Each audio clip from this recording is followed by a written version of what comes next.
The rain hammered Lagos like a punishment from forgotten gods. Inside the onyx pavilion, golden chandeliers dripped light across marble floors where billionaires whispered secrets worth more than nations.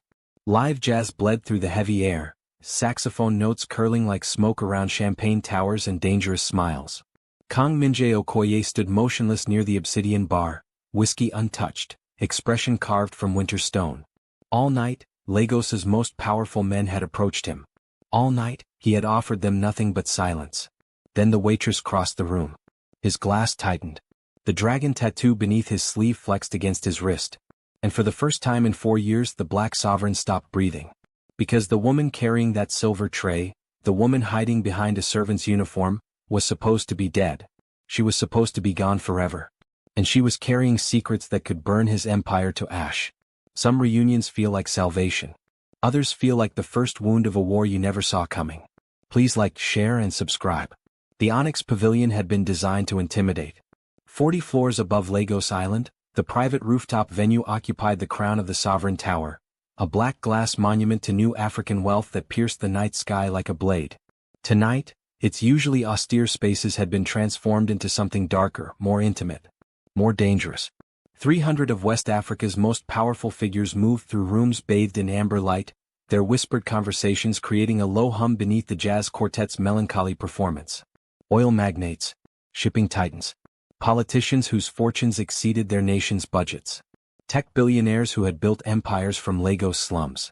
And threading between them all, unseen, unspoken of, representatives of organizations that operated in shadows no government could illuminate. The rain outside had been falling for 7 hours. It streaked down the floor-to-ceiling windows like tears from a grieving sky, transforming the city lights below into watercolor smears of gold and crimson. Thunder rolled in the distance, a low, persistent growl that seemed to match the mood inside the gathering. This was the Obsidian Gala. Invitation only. Names verified through 7 layers of security. Identities protected by agreements that transcended law. And at its dark heart stood a man who had not smiled once all evening.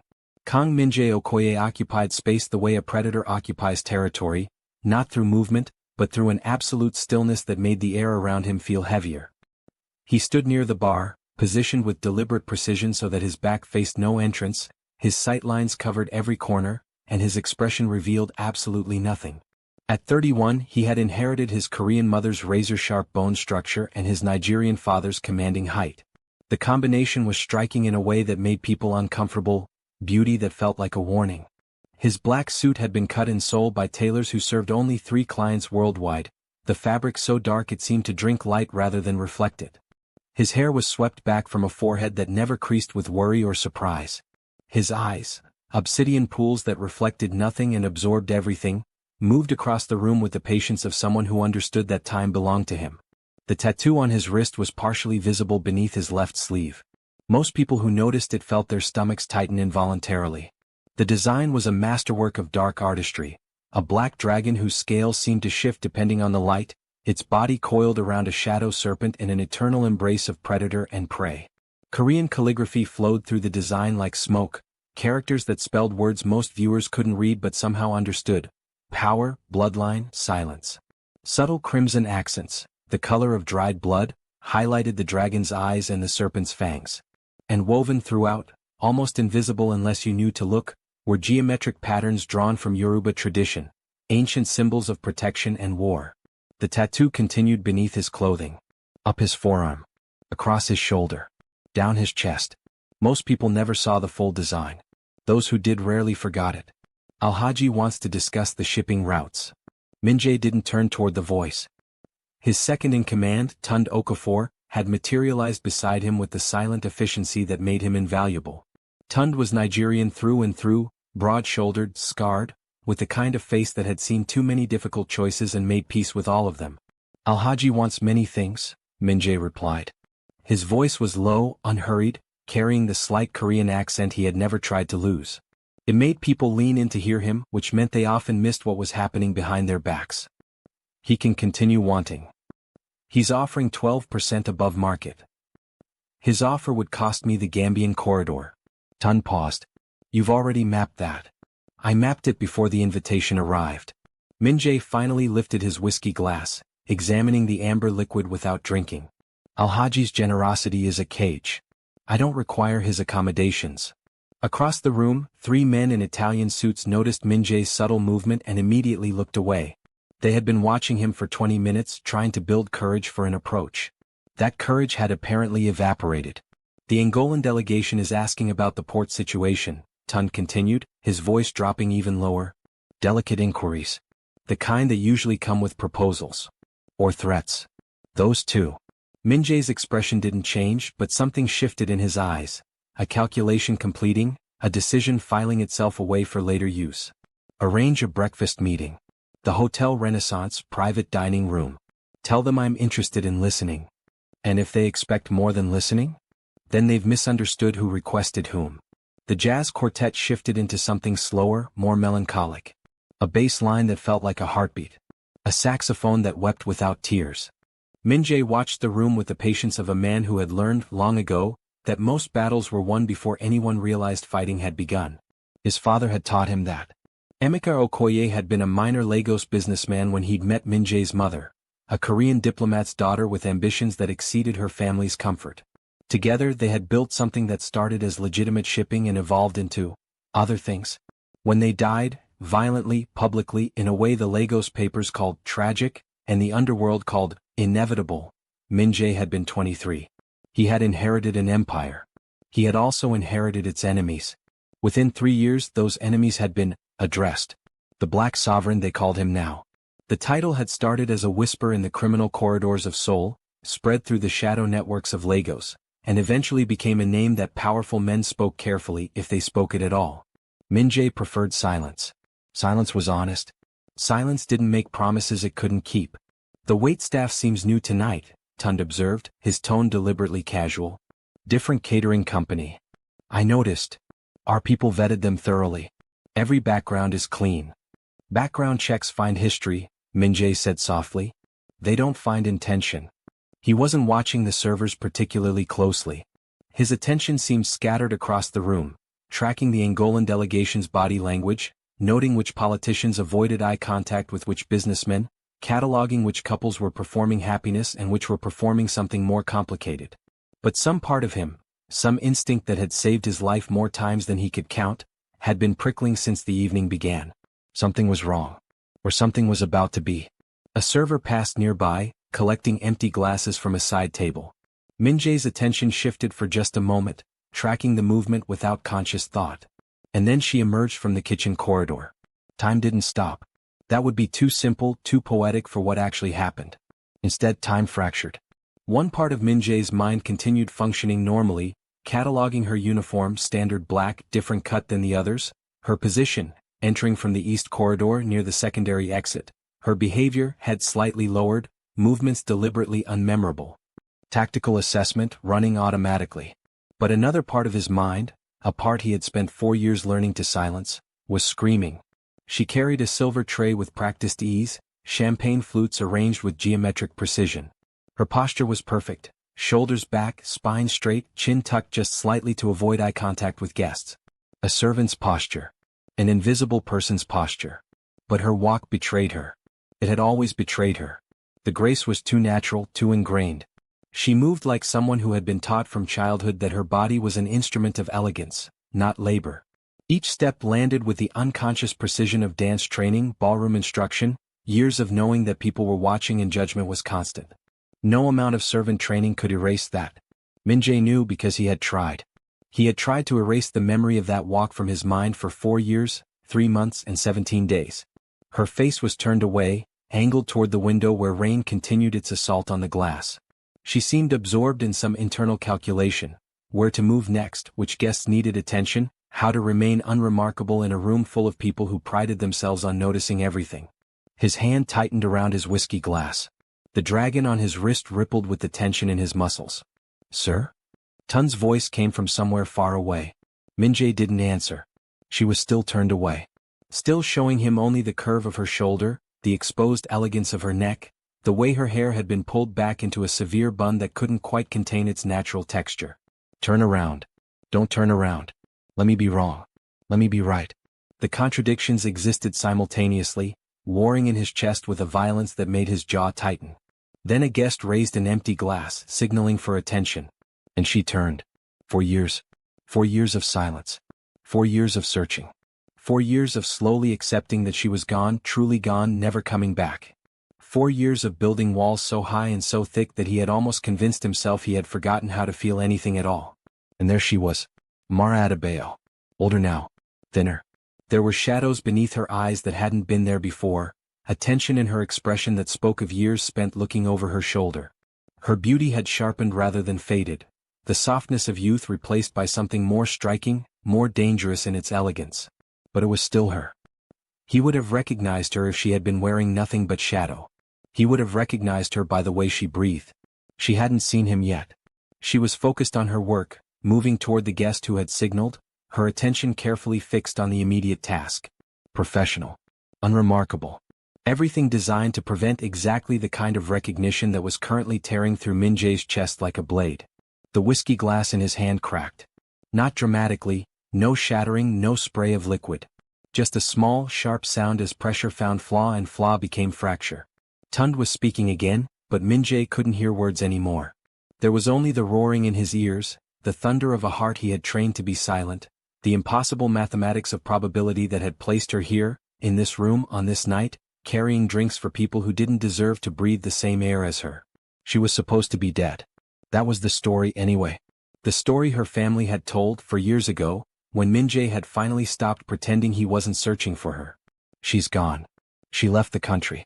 Don't look for her. And then when he kept looking, she died. Overseas. An accident. Stop asking questions that will only bring pain. He hadn't believed them. But eventually even disbelief becomes exhausting. And now she was here. Alive. Carrying champagne 15 meters from where he stood. She refilled a guest's glass, smiled the practiced smile of someone who had learned to be invisible, and turned back toward the kitchen corridor. Her eyes swept the room as she moved, professional assessment, checking for other guests who might need attention. Her gaze passed over him. And stopped. Time fractured again. The color drained from her face with a speed that made her fingers tremble around the silver tray. Her lips parted, not to speak, but because her breath had abandoned her entirely. Her eyes went wide, then wider still, filling with something that looked like terror and recognition and a pain so profound it made Min Jae's chest ache. The champagne flutes rattled against each other. Across 15 meters of marble floor and wealthy bodies and dangerous secrets, they stared at each other. The jazz quartet played on. Rain hammered the windows. Somewhere, someone laughed at something that probably wasn't funny. Min Jae didn't move. He wanted to. God, he wanted to cross that distance in 3 strides, seize her arm, demand answers that had been burning in his chest for 4 years. He wanted to shake her until she explained how she could be alive when he had mourned her, searched for her, nearly destroyed himself looking for answers that never came. But he didn't move. Because in that moment, in the space between one heartbeat and the next, he saw something in her eyes that he hadn't expected. Fear. Not fear of being recognized. Fear of him. And beneath the fear, buried so deep that most people would never have seen it, was something else entirely. I'm sorry. The silent apology was written across her face like a confession. Then the mask descended. Her expression smoothed. Her shoulders straightened. Her fingers steadied on the tray. Whatever emotion had flickered across her features was buried beneath layers of practiced composure. She turned away. And walked back toward the kitchen corridor like she hadn't just shattered 4 years of carefully constructed silence. Sir. Tun's voice was sharp now, carrying an edge of genuine concern. Min Jae. The use of his first name broke through the fog. Min Jae looked down. The cracked whiskey glass was cutting into his palm, blood mixing with amber liquid, dripping onto the marble floor in small crimson drops. He set the glass down with exaggerated care. Find out everything about tonight's catering company, he said. His voice was steady. Completely untroubled. Staff names. Addresses. Employment history. Everything. Tund looked at the blood on Min Jae's palm. What happened? Nothing. You're bleeding. Min Jae pulled a handkerchief from his jacket pocket, wrapped it around his hand with economical movements. I'm fine. Sir. The catering company, Tund. Now. Something in Min Jae's voice made Tund's objections die unspoken. He nodded once and disappeared into the crowd. Min Jae stood motionless. The rain continued its assault on the windows. The jazz quartet shifted into something darker. And somewhere in the kitchen corridor, The ghost of a woman he had never stopped loving was probably planning her escape. Not this time, he thought. This time you're going to tell me the truth. Even if I have to burn Lagos to the ground to get it? The kitchen corridor was chaos contained, servers weaving past each other with practiced precision, trays rising and falling in an choreographed dance of service, voices calling orders and confirmations in rapid-fire Lagos pidgin. Amara barely made it through the swinging doors before her legs gave out. She caught herself on a steel prep counter, knocking aside a tray of canapés that no one would miss in the evening's abundance. Her breath was coming too fast, too shallow, the beginning of the panic attack she had learned to manage but never quite conquered. He's here. He's here, he's here, he's here. Amara. The voice of the head caterer, a practical woman named Ngozi who asked few questions and paid cash, cut through the spiral. The guests need service, not drama. What are you doing? I'm sorry. Amara's voice came out steadier than she felt. Years of practice. Years of learning to lie with every muscle in her body. I felt dizzy. Low blood pressure. I'll be fine in a moment. Ngozi's expression was skeptical but practical. Take 5 minutes. Not 6. Then back to the floor. She disappeared back through the swinging doors, leaving Amara alone in a corner of controlled chaos. 4 years. 4 years of hiding. 4 years of becoming someone else. 4 years of convincing herself that the woman she used to be, the woman who had loved Kang Min-jae with a recklessness that still terrified her, was dead and buried. And now he was standing in the same room, looking at her with eyes that had somehow become even colder, even more unreadable, even more dangerous. He was supposed to be in Seoul. Her contacts, what few she maintained through layers of anonymity that would make intelligence agencies envious, had placed him in South Korea for the past 3 months. Business expansion. Legitimate investments. The kind of public activity that made it easy to forget what he really was. What had she been thinking taking this job? The Obsidian Gala was exactly the kind of event he might attend. Powerful people, discreet conversations, opportunities that couldn't be discussed in daylight. But the money had been too good and she was running out of ways to stay invisible. Stupid. Careless. Desperate. She pressed her palms against the cold steel counter, forcing herself to breathe. In through the nose. Out through the mouth. Count to 7. Repeat. The panic receded slowly, leaving behind the clear, cold thinking that had kept her alive when everything else wanted to kill her. She had options. She could slip out the back entrance, disappear into Lagos's rain-soaked streets, and be on a bus heading east before the gala ended. She had done it before, abandoned a life in 3 minutes flat, becoming a new person before the old one's name finished echoing. But that would mean leaving without her payment. And she needed that money. She needed it. Amara's hand moved unconsciously to the cheap phone in her uniform pocket. A burner she replaced every 3 weeks, containing exactly one phone number that mattered. The call she'd made that morning. The small voice on the other end. Mama, when are you coming home? Soon, baby. Soon. Except home was a relative concept when you couldn't stay anywhere longer than a few months. He saw you. The thought sliced through her maternal fears, demanding attention. He saw you and he knows you're alive, and Kang Min-jae is not a man who lets questions go unanswered. She had seen his expression in that frozen moment of recognition. She had expected anger, the burning, obvious rage that most people felt when confronted with betrayal. But Min-jae had never been like most people. What she had seen in his eyes was worse than anger. Calculation. He was already planning. Already adjusting. Already incorporating this new information into whatever vast mental architecture governed his decisions. By now he would have dispatched someone to research the catering company. By morning he would know her employment records, fake but convincing enough to pass standard checks. By the end of the week he would be pulling on threads that led to answers she had buried so deep she sometimes forgot they existed. And when he found them, Amara closed her eyes. She remembered with painful clarity the last time she had seen him. 4 years ago in a different life, when she had still been stupid enough to believe that love could exist in the same space as power and survive. They had been in his apartment in Victoria Island, the one with the floor-to-ceiling windows overlooking the Atlantic, where morning light had painted their intertwined bodies in shades of gold and promise. She had woken before him, watching his face soften in sleep in ways it never did when he was awake. The tattoo on his chest had risen and fallen with his breathing. She had traced it once in the early days, asking about its meaning. He had told her stories, some true, some probably not, about the Korean ink masters who had designed it, the Nigerian symbols woven through the dragon's scales, the way each element represented something he had lost or conquered or both. And the serpent? She had asked.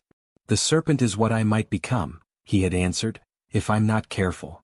She had kissed the serpent's head and promised to help him stay careful. 3 weeks later she had disappeared. Amara. Ngozi's voice again, sharper this time. Amara opened her eyes, straightened her spine, pulled her expression into something neutral and professional. Coming, she called. She couldn't run. Not tonight. Not without the money and not without raising questions that would make hiding even harder. So she would stay. She would keep her head down, avoid his section of the room, and pray that his pride would prevent him from confronting her publicly. You know him, a voice whispered in her mind. You know that's not how he operates. Min-jae didn't make scenes. He didn't create spectacles. He simply arranged outcomes. And when he wanted something, really wanted it, nothing in the world could prevent him from taking it. Amara pushed through the swinging doors, back into the ambient hum of the gala. She didn't look toward the obsidian bar where she had seen him standing. She didn't need to. She could feel his eyes on her like a physical weight, a pressure between her shoulder blades that made her want to turn and run and surrender all at once. 2 more hours, she told herself. Just survive 2 more hours. The rain outside intensified. Thunder rolled closer. And somewhere behind her, a man she had loved, a man she had destroyed, watched every move she made with the patience of someone who had already decided how the night would end. Min-jae did not watch her openly. That would be crude, obvious, beneath the control he had spent a decade perfecting. Instead, he continued his performance of the evening, accepting the approaches of powerful men, conducting conversations that accomplished nothing but established presence, making himself visible in ways that would be remembered and discussed. The Black Sovereign had attended the Obsidian Gala. He had spoken with the Angolan delegation. He had allowed the Alhaji to occupy 5 minutes of his time. But through all of it, through every handshake and subtle negotiation and careful smile, some part of his attention remained fixed on the woman moving through the room's edges. She was good at being invisible. 4 years ago she had been terrible at it. Amara Adebayo had been raised in Lagos high society, the only daughter of a shipping magnate whose fortune had seemed permanent until it very suddenly wasn't. She had attended the right schools, worn the right clothes, and moved through elite spaces with the automatic confidence of someone who had never questioned their belonging. That confidence was gone now. She kept her head down, made herself small, moved through the room like a shadow, never lingering, never attracting attention. But she couldn't hide from him. He noticed when she avoided the western section of the venue, keeping herself to the spaces where natural sight lines didn't reach the bar where he stood. He noticed when she accepted extra tasks from other servers, trading coverage areas to stay away from his vicinity. He noticed the tension in her shoulders that never relaxed, the way her eyes constantly swept the room but skipped over his location like it was dangerous to look. She's afraid of me. The thought should have satisfied something. She had left him, abandoned him, let him believe she was dead while she, what? Served champagne to billionaires? Built a new life without him? She deserved fear. But satisfaction didn't come. Instead, there was only the raw ache of questions that had never been answered, wounds that had never healed, a grief that had transformed into something harder and more permanent. The young lady who left so abruptly.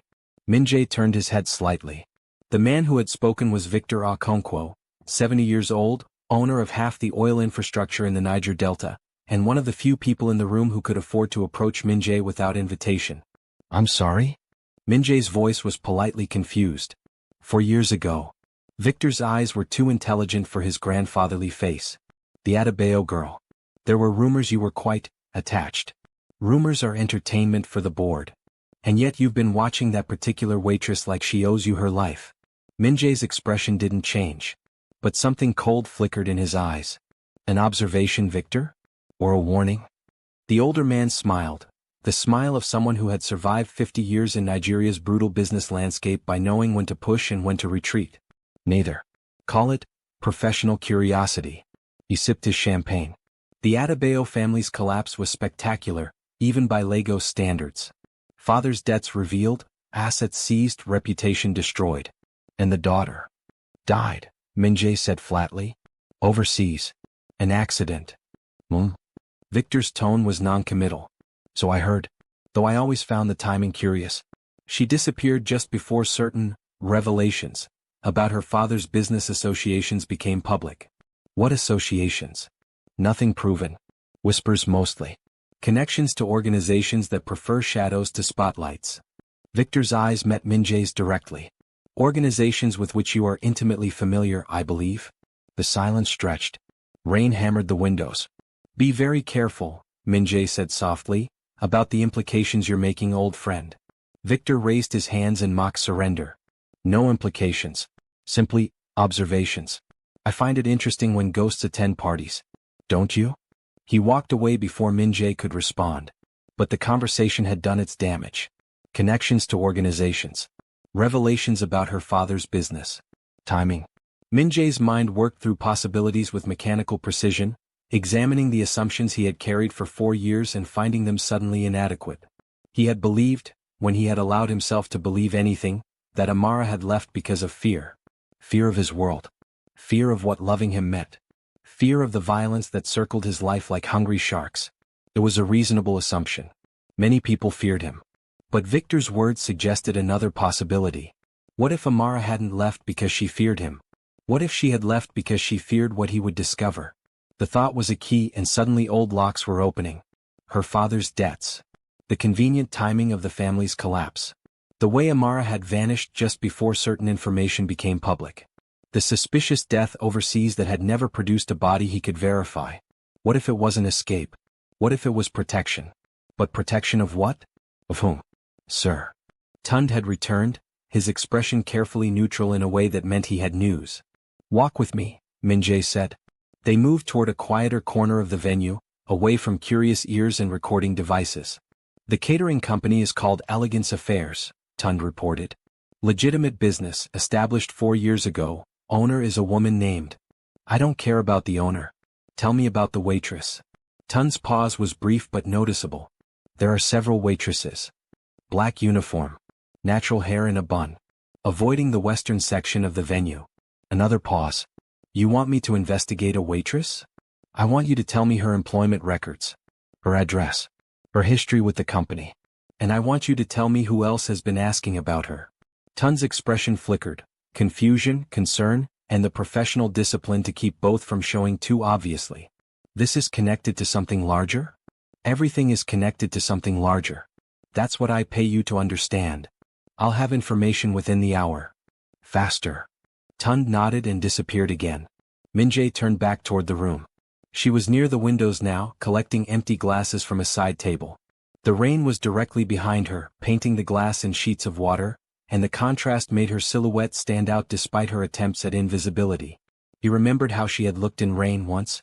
They had been caught in a storm during one of his rare visits to Lagos, 3 years into their relationship, back when he had still believed some things were possible. She had laughed while water destroyed her expensive outfit, pulling him into the downpour because, Min-jae, when was the last time you did something just because it felt good? He hadn't had an answer. So he had kissed her instead. The rain had been warm.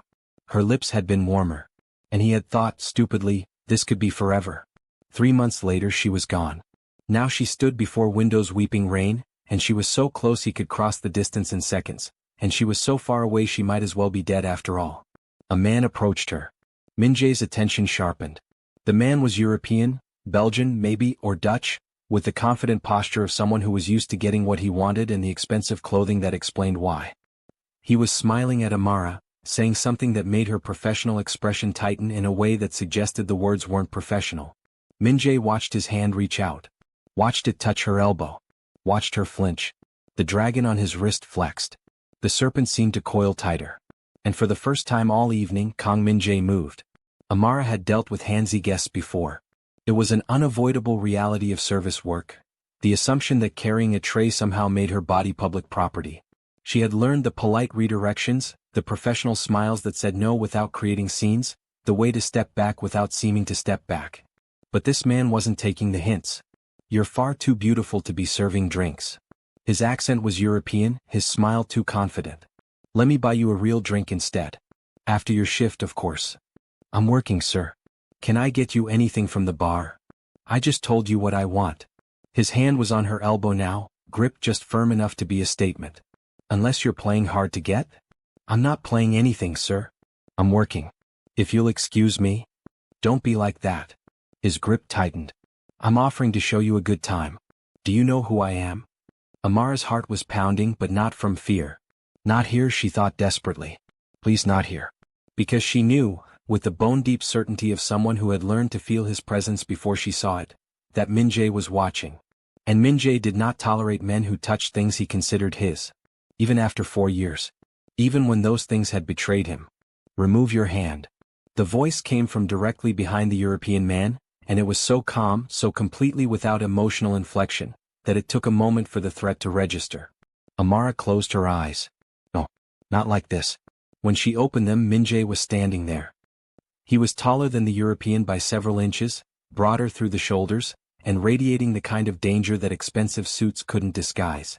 His expression was absolutely neutral. No anger, no tension, nothing at all. Just perfect, terrifying stillness. The dragon tattoo was visible at his collar, scales seeming to shift in the ambient lighting. I'm sorry?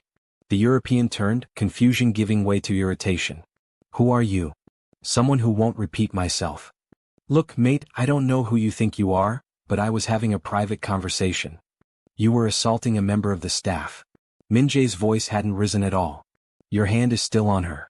That's a problem you should address. The European's eyes narrowed. He was trying to place Min-jae, running through his mental catalog of powerful faces, coming up empty because Min-jae didn't advertise. This is none of your business. Everything in this room is my business. Min-jae's head tilted slightly, a snake considering its prey. I own this building. I funded this event. And I don't appreciate guests who mistake hospitality for permission. A flicker of uncertainty crossed the European's face. His hand loosened on Amara's elbow. I was just being friendly. You were being removed. Min-jae raised one hand, a small gesture, almost lazy, and suddenly 2 men in dark suits materialized from the crowd. These gentlemen will escort you to your vehicle.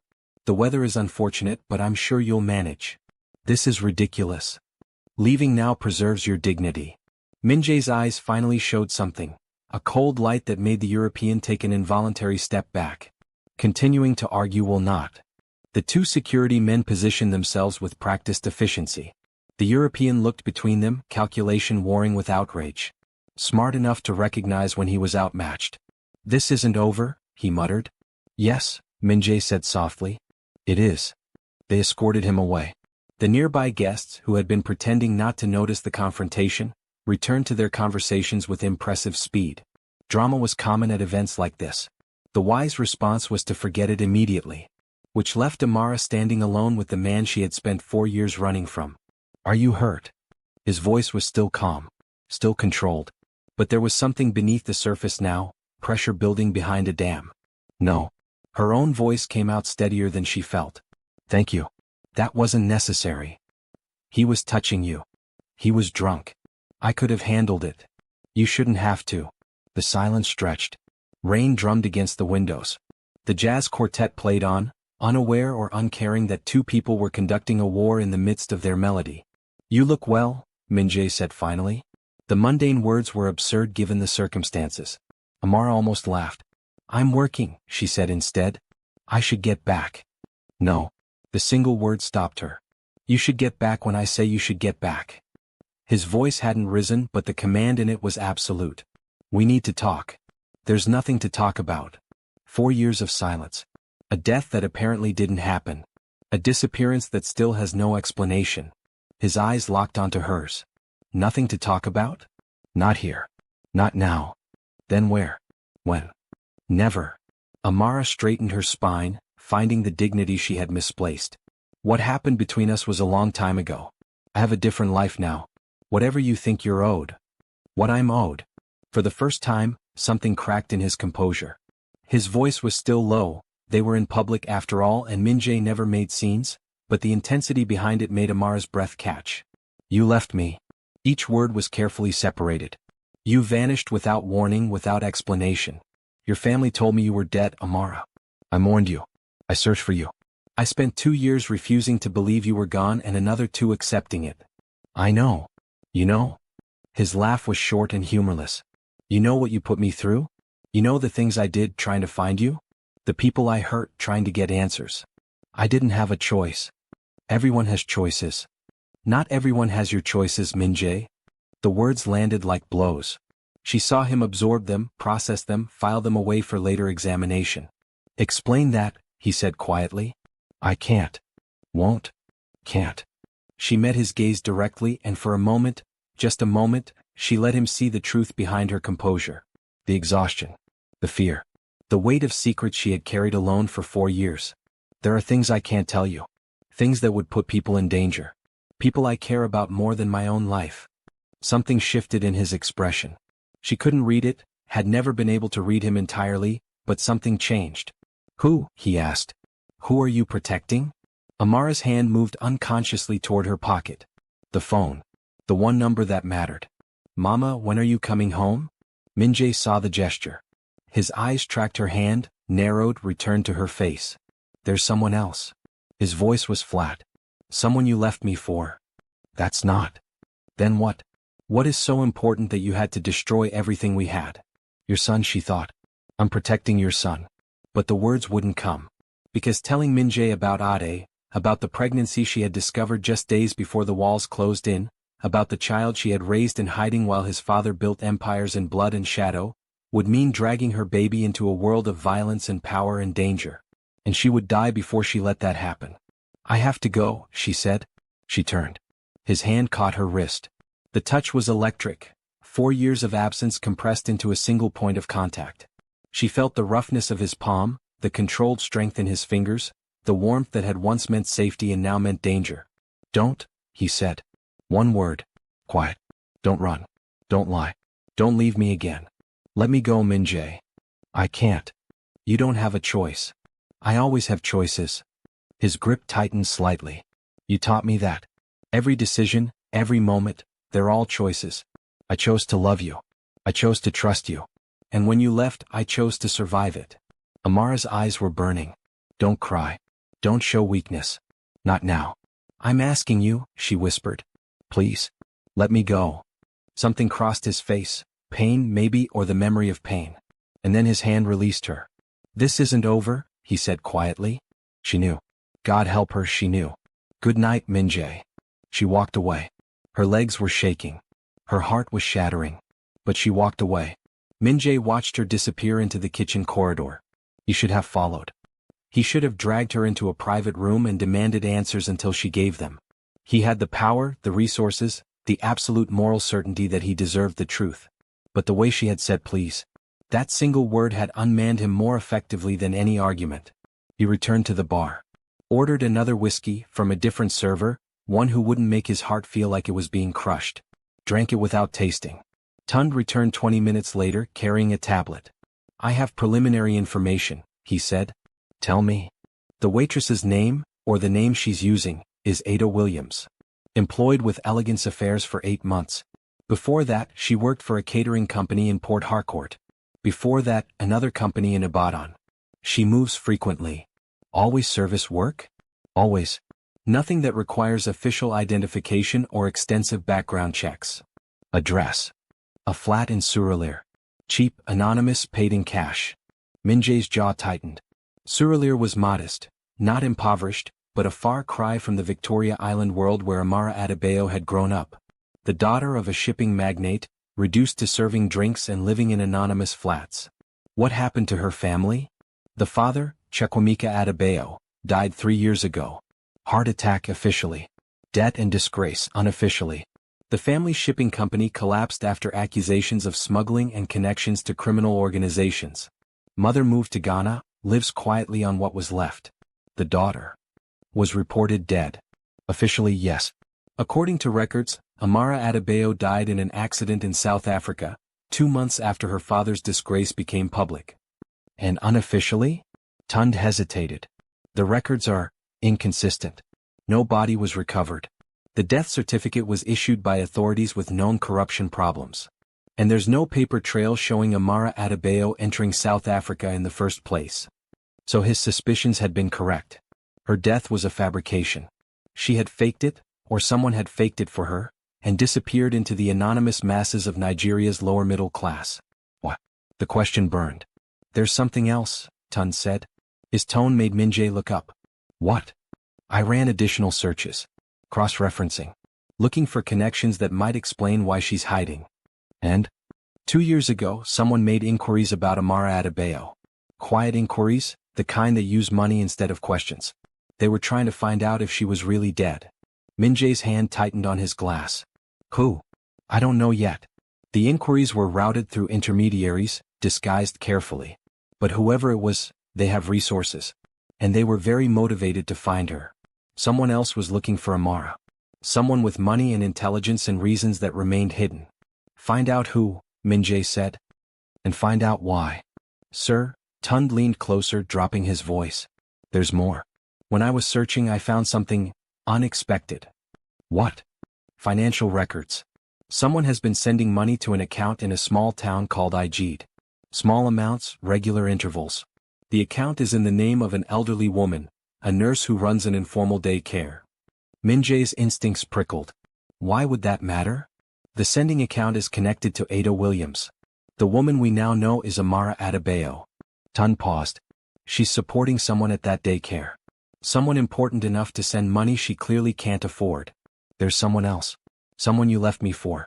But no, Tund would have found evidence of a romantic partner. Daycare. Children. Age range of the daycare? Toddlers through early childhood. Approximately 2 to 6 years old. Min-jae's mind was racing now, making connections he didn't want to make. 4 years ago. Amara had vanished 4 years ago. And somewhere in a small town called Ijeed, there was a daycare receiving money from a woman who didn't exist. Find out who she's paying for, he said. His voice didn't sound like his own. That may take time. Now Tund. Something in his expression made his second-in-command nod and disappear without further argument. Min-jae stood alone at the bar. The rain was still falling. The jazz quartet had shifted to something painfully beautiful. And the mathematics of obsession, the cold calculations he had perfected over a decade of empire building, were leading him toward a conclusion that changed everything. If Amara had been pregnant when she left, if she had hidden the pregnancy, faked her death, raised a child in secret, if that child was his, then every assumption he had made about her betrayal was wrong. She hadn't left because she stopped loving him. She had left because she loved him too much, loved their child too much, and feared him enough to believe that disappearing was the only way to protect them both. The glass in his hand shattered. This time he barely noticed the blood. Amara made it through the rest of her shift on autopilot. 3 more hours of carrying trays and avoiding eye contact and pretending that her entire world hadn't just collapsed. Min-jae didn't approach her again. But she felt him watching. That was almost worse. The knowledge that his attention was fixed on her, dissecting every movement, calculating angles she couldn't see.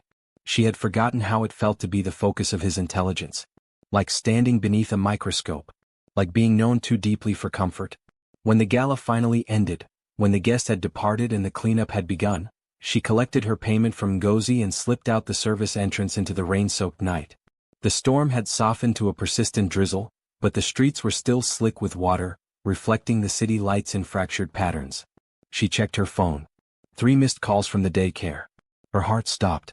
She was dialing before she realized she'd moved, pressing the phone to her ear with hands that shook badly enough to make the screen blur. Mrs. Fashola? It's Ada? Ada, thank God.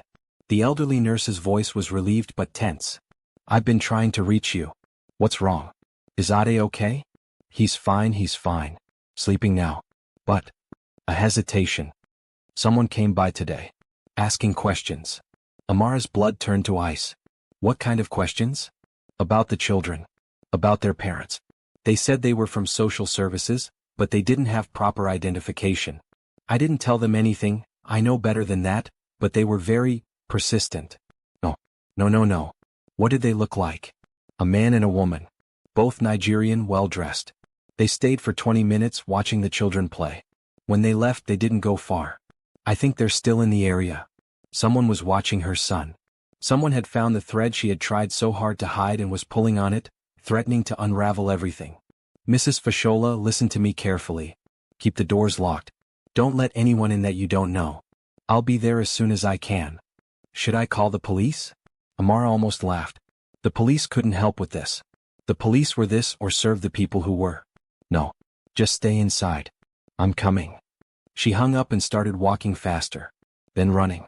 The streets of Lagos at midnight were never truly empty, but the rain had driven most people indoors.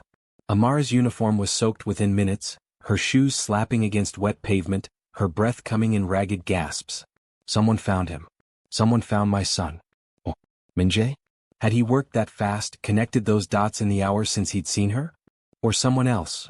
Someone from her father's past, from the debts and dangers she had spent 4 years running from? She couldn't think about it now. Couldn't process the possibilities. She just had to get to Ade. Get him somewhere safe. Disappear again. The bus station was 6 blocks away. She could make the first morning bus to the east, to one of the safe houses she had prepared for exactly this scenario. There was money hidden, not much but enough for bus fare and a few weeks of anonymity while she figured out her next move. Just get to Ade. Everything else can wait. She didn't see the black car until it was too late. It slid out of an alley ahead of her, silent and expensive, blocking the narrow street. Amara stopped. Rain streamed down her face. The car's window lowered. Get in. Min-jae's voice. Min-jae's eyes, visible in the dim interior light, fixed on her with an intensity that made her stomach drop. I don't have time for this. I know. His voice was strangely gentle. You're heading to Ijid. To the daycare. To the child you've been hiding for 4 years. She couldn't breathe. How? I'm good at what I do. Now get in the car, Amara. Because whoever sent those people to watch your son, it wasn't me. And if you want him safe tonight, you need to let me help. Every instinct screamed at her to run. But Min-jae's expression wasn't predatory. It wasn't calculating. It was something she had never seen from him before. Devastated. You knew, she whispered. You already figured it out. That you're protecting a child. That you're afraid of someone finding you. That you've been running for 4 years while I... He stopped. Swallowed. Just get in the car. Please. Please. The same word she had used. Amara's legs moved without her permission. She crossed to the car. Got in. The door closed behind her. And she was alone in a confined space with the man she had spent 4 years running from, heading toward the secret she had protected with everything she had. God help me, she thought. What have I done? The interior of Min-jae's car was warm and dry and smelled faintly of expensive leather. Amara sat as far from him as the back seat allowed, pressed against the door like distance might protect her. It wouldn't. Nothing protected against Min-jae when he wanted answers. The driver, a young man she didn't recognize, pulled smoothly into traffic heading east toward Ijid. Silence stretched. Rain drummed against the roof. How long have you known? Min-jae asked finally. His voice was quiet, controlled. But she could hear the strain beneath it. Known what? Don't. The word was sharp. Don't play games. Not now. How long have you known about the child? Since before I left. She watched his hands resting on his thighs, perfectly still. The tattoo on his wrist was visible in the dim light, scales seeming to shift with each passing streetlight. You found out you were pregnant. And you ran. I found out about the danger. The pregnancy was just timing. What danger? She laughed, a broken sound. You don't know? You really don't know what your father did. Min-jae's stillness changed quality. My father? Before he died. The deals he made. The people he betrayed. The evidence he collected, thinking it would protect him. Amara's voice was flat, reciting facts she had lived with for years. My father was one of his partners. Not willing, coerced. Your father had information that would destroy my family, so he used it. Used us. My father has been dead for 8 years. And the people he betrayed are still alive. Still angry. Still looking for the evidence he collected. Evidence that my father was supposed to destroy but didn't. What evidence? Information that links powerful people to terrible things. People in governments. In militaries. In organizations that make your empire look like a children's game. Min-jae was silent. Processing. When my father died, Amara continued, I inherited his problems. I had the evidence. I didn't know what it was at first, just files and records that didn't make sense. But I knew people were looking for it. And I knew they would kill anyone connected to it. So you ran. I ran to protect myself. And then. She touched her stomach unconsciously. And then I found out I was pregnant. And I realized it wasn't just my life at stake anymore. Why didn't you tell me? Because you were his son. She met his eyes finally. Because the people looking for that evidence already suspected you might have it. Because if I stayed with you, if I told you about the baby, they would have used us both against you. Used you how? The same way your father used my family. Leverage. Threats. Give us what we want or we hurt the people you love. Her voice cracked. I couldn't do that to you. I couldn't let them turn your child into a weapon. The car moved through dark streets. Rain streamed down windows.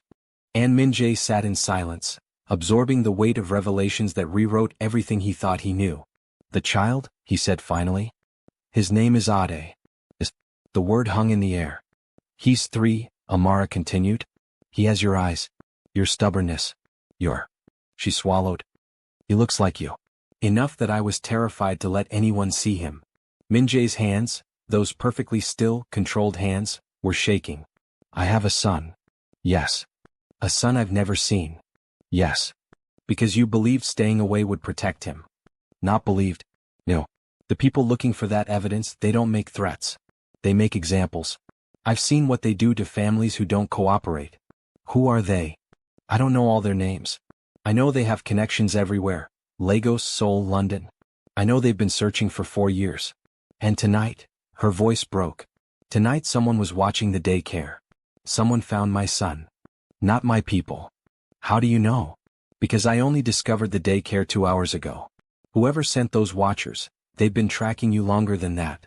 Which meant it was them. The nameless enemies her father had created. The hunters who had never stopped searching. We have to get him, Amara said. We have to get Ade out tonight. That's where we're going. And then? Min-jae turned to look at her fully. In the dim light, his face was all sharp angles and controlled intensity. But his eyes, those cold, unreadable eyes, held something she had never seen before. Fear. Not for himself. For the child he had never met. Then we disappear, he said. Until I can identify these people and eliminate the threat. You can't just eliminate? Watch me. The words were quiet. But the promise behind them was absolute. They've been hunting you for 4 years. Threatening my son. Forcing you to live in shadows while I... His jaw tightened. I've spent 4 years believing you betrayed me. 4 years of rage and grief and wondering what I did wrong. And the whole time, you were protecting our child from enemies I didn't even know existed. Min-jae. I should have known. His voice cracked, the first time she had ever heard that particular sound from him. I should have found you. Protected you. Instead, I believed the lies and let you carry this alone. You didn't know. I should have. The car turned onto a darker road, heading toward the small town where Ade slept. Where everything was about to change. I have to warn you, Amara said quietly. He doesn't know about you. I've never told him about his father. It was too dangerous. What does he know? That his father is far away. That he loves him even though they've never met. That someday when it's safe. She stopped. What? I always told him that someday his father would come find us. That we were hiding because we had to, but it wouldn't be forever. She laughed softly. I didn't believe it. It was just hope. Something to give him. Min-jae's hand moved. Slowly, carefully, like he was approaching a wounded animal. He covered her fingers with his own. The touch was warm, gentle, devastating. You gave him the truth, he said softly. I just didn't find you fast enough. Amara's eyes burned. 4 years of running. 4 years of loneliness. 4 years of loving a man she could never have and raising his son in secret. And now he was here. And somehow, impossibly, he wasn't angry. He was heartbroken. I'm sorry, she whispered. Don't apologize. His grip tightened on her hand. Not for protecting our son. Never for that. The car turned onto a narrow street lined with modest houses. Ahead, a small building sat dark except for a single light in an upper window. The daycare. We're here, the driver announced. Amara's heart was pounding. Min-jae released her hand, his expression shifting from grief to something harder. Dangerous. Stay behind me, he said. And if anything goes wrong. Nothing will go wrong. If anything goes wrong you take Ade and run. Don't wait for me. Don't look back. There's a safe house in Abeokuta. My driver knows the address. Get there and wait. Min-jae. Promise me. His eyes met hers and she saw it, the absolute certainty beneath his control. He would die before he let anyone hurt them. I promise, she whispered. He nodded once. Then opened the door and stepped into the rain. The daycare was quiet. Too quiet.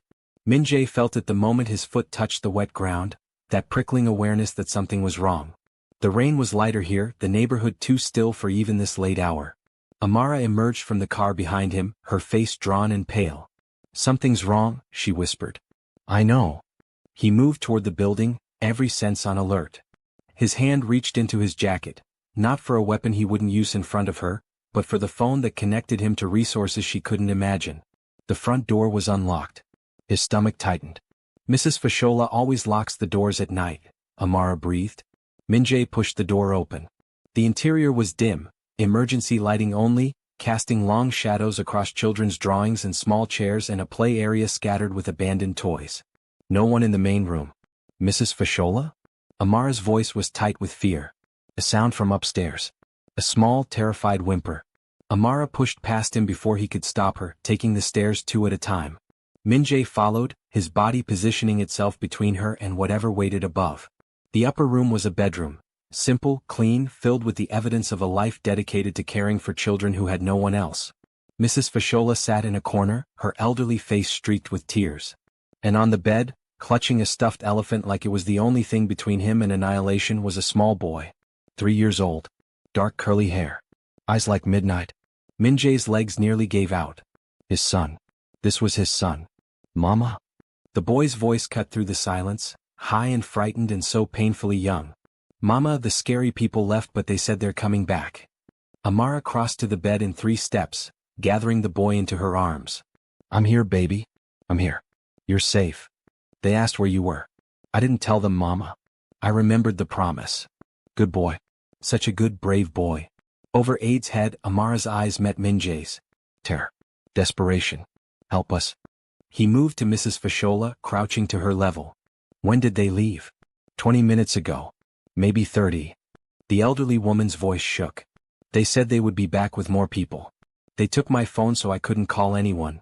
Did they say anything else? Anything about where they were going, who they worked for? One of them mentioned a hotel. The Eastern, something. I couldn't hear clearly. The Eastern Star.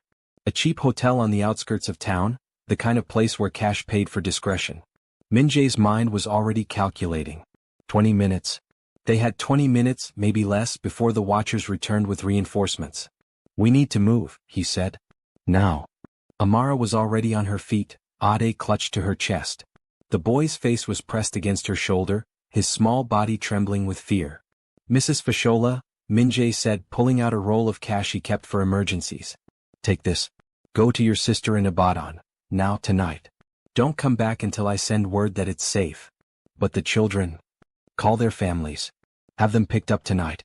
Everyone leaves. No one stays. The elderly woman looked at him, this stranger in her home, giving orders like he owned the world. But something in his expression must have convinced her. She nodded and took the money. Min-jae turned to Amara. The car. Go. They descended the stairs, moving quickly but not running. Running attracted attention. The rain had picked up again, providing cover for their movement. At the car, Amara slid into the back seat with Ade still in her arms. Min-jae took the front seat. The Abeokuta safe house, he told the driver. Take the back roads. Assume we're being followed. The car pulled away from the daycare just as headlights appeared at the far end of the street. 20 minutes. They had made it with minutes to spare. But this wasn't over. This was just the beginning. The safe house in Abeokuta was a modest building that looked unremarkable from the outside, exactly as intended. Inside it was a fortress. Reinforced walls. Security systems that rivaled government installations. A full staff of people who answered to Min-jae and only Min-jae. By the time they arrived, Ade had cried himself to sleep in Amara's arms. She carried him to a bedroom the staff had prepared, tucking him beneath warm blankets while Min-jae watched from the doorway. His son. The phrase kept repeating in his mind, each repetition carrying more weight. This small person, this innocent, terrified, perfect child, had his eyes. His stubbornness, according to Amara. His blood. And until tonight, Min-jae hadn't known he existed. For years. He had missed 4 years of his son's life. First smile. First steps. First words. Gone. All of it gone. Because powerful men had made enemies of innocent people, and those people had spent 4 years running for their lives. He's beautiful, Min-jae said quietly. Amara turned from the bed. In the soft light, she looked exhausted, years of fear and struggle visible in every line of her face. He asks about you, she said. You said you didn't tell him? I didn't tell him who you were. But he asks about his father. All children ask. She moved toward the doorway toward him. I told him his father was strong and brave and loved him very much. I told him someday when it was safe, his father would find us. And now I have. Now you have. They stood in the doorway close enough to touch, the sleeping child behind them and an uncertain future ahead. What happens now? Amara asked. Now I keep you safe. Both of you. And then? Then I find the people who've been hunting you. And I end them. Min-jae. She shook her head. These aren't small-time criminals. These are people with resources, connections. So am I. You don't understand what you're dealing with. Then help me understand. He took her hand, the first intentional touch since the car. The evidence you mentioned. Your father's files. Where are they? Hidden. Somewhere safe. I need to see them. Why? Because if I'm going to protect you, I need to know who I'm protecting you from. Names. Faces. Weaknesses. His grip tightened. I've been building power for 10 years, Amara. Networks, resources, capabilities that most people can't imagine. Whatever these people have, I have more. You can't be sure. I can be sure of one thing. His voice dropped. They threatened my son. They've been hunting the mother of my child for 4 years. And they're going to pay for every moment of fear they've caused. The cold certainty in his voice should have frightened her.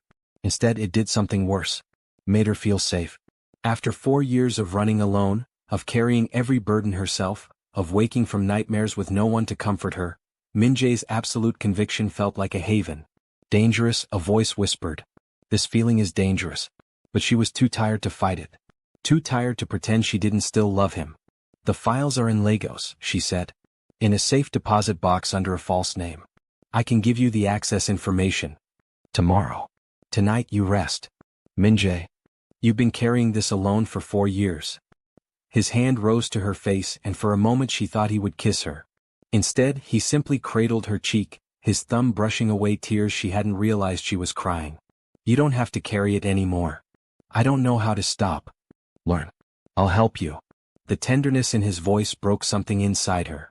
A wall she had built 4 years ago, a wall of distance and determination and desperate independence, crumbled. She stepped forward. Into his arms. And finally allowed herself to cry. He held her for a long time. The room was quiet except for her breathing and the soft sounds of Ade sleeping. Outside, the rain had finally stopped, leaving behind a world washed clean and waiting. Min-jae didn't speak. Words seemed inadequate for what he was feeling, the tangle of grief and rage and desperate tenderness that threatened to overwhelm his legendary control. She had done this alone. Carried his child, raised his son, spent 4 years looking over her shoulder, all because she believed staying away would protect them both. And she had been right. That was the worst part. If she had told him about the pregnancy, if she had stayed, the hunters would have used them against him. Would have leveraged his love into chains, turned his son into a weapon. Instead, she had chosen the harder path. The lonelier one. And somehow, despite everything, she had kept Ade safe. I should have found you sooner, he said quietly. Her voice was muffled against his chest. You didn't know. I should have looked harder. When your family said you were dead, I should have demanded proof. Instead, He stopped. What? I believed them. Because believing was easier than hoping. She pulled back slightly, looking up at him. Her eyes were red, her face tear-streaked, and she was still the most beautiful thing he had ever seen. I wrote you letters, she said. What? After I left. I wrote letters explaining everything, the pregnancy, the danger, why I had to disappear. I must have written 100 of them. A sad smile. I never sent any. Why not? Because I knew you would come looking. And I was afraid that if you found me, you would lead them to me too. Your enemies and mine, they overlap. I couldn't risk it. And now. She glanced toward the bed where Ade slept. Now you know. And I'm terrified of what comes next. What comes next is that I keep you safe. Both of you. And then? What do you want, Amara? If you could have anything, safety, freedom, a normal life, what would you want? The question seemed to surprise her. I haven't let myself think about that in years. Think about it now. She was quiet for a long moment. I want Ade to have a father, she said finally. I want him to know where he comes from, both sides of his heritage. I want him to learn Korean from his grandmother's memory and Yoruba from his grandfather's homeland and English from the world that connects them. And for yourself? I want. Her voice cracked. I want to stop running. I want to sleep through the night without waking up terrified. I want to love someone without being afraid that love will get them killed. Someone, Min-jae repeated softly. Or me? The question hung in the air. 4 years of silence. 4 years of separation. 4 years of a love that should have died but somehow hadn't. You, she whispered. It's always been you. He kissed her then. Not the demanding kiss of possession or the desperate kiss of reunion. Something softer. A promise. When they parted, her eyes were bright with tears again, but different tears this time. Hope instead of grief. "I need to see those files," he said quietly. "But first, I need to understand everything. Every detail of what you've been running from. It's a long story. We have time. The men who came tonight, they'll be looking for us. My people are handling it. For tonight we're safe." She nodded slowly. And then, standing in the doorway of the room where their son slept, she began to tell him everything. The truth was worse than Min-jae had imagined.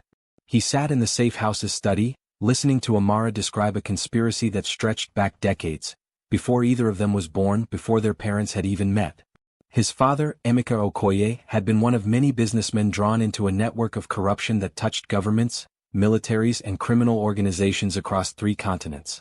The network, which had no official name but was sometimes called the Consortium by those who knew enough to whisper about it, dealt in everything from weapons to information to human beings. Amara's father, Chukwemeka Adebayo, had been forced into the network through blackmail and threats.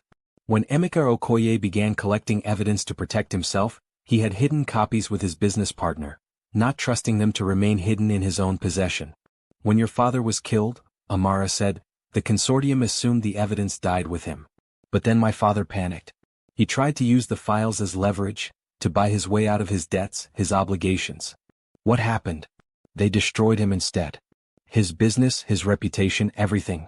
Made an example of what happens when someone tries to leave." She shook her head. "But they never found the files. He'd hidden them too well.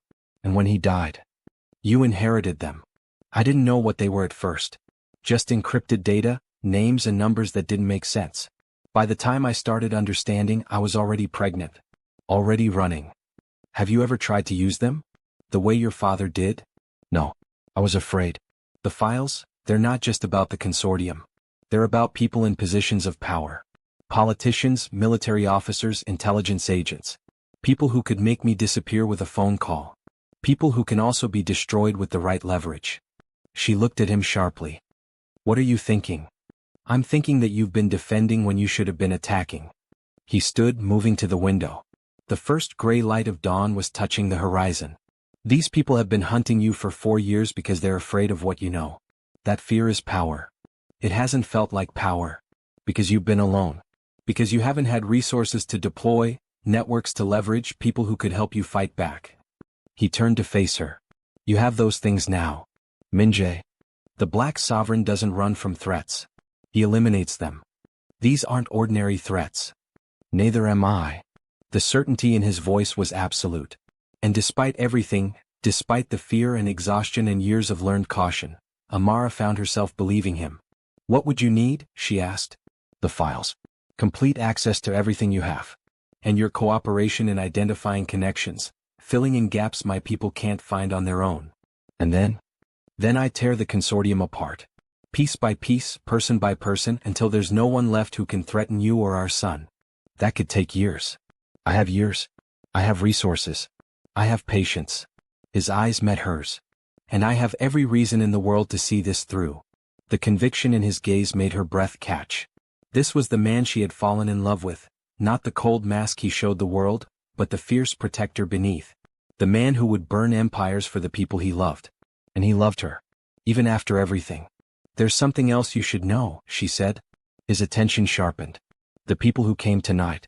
They weren't just watching the daycare, they were testing. Seeing how quickly I would respond, what resources I had access to." "How do you know?" "Because they've done it before. In Port Harcourt 6 months ago.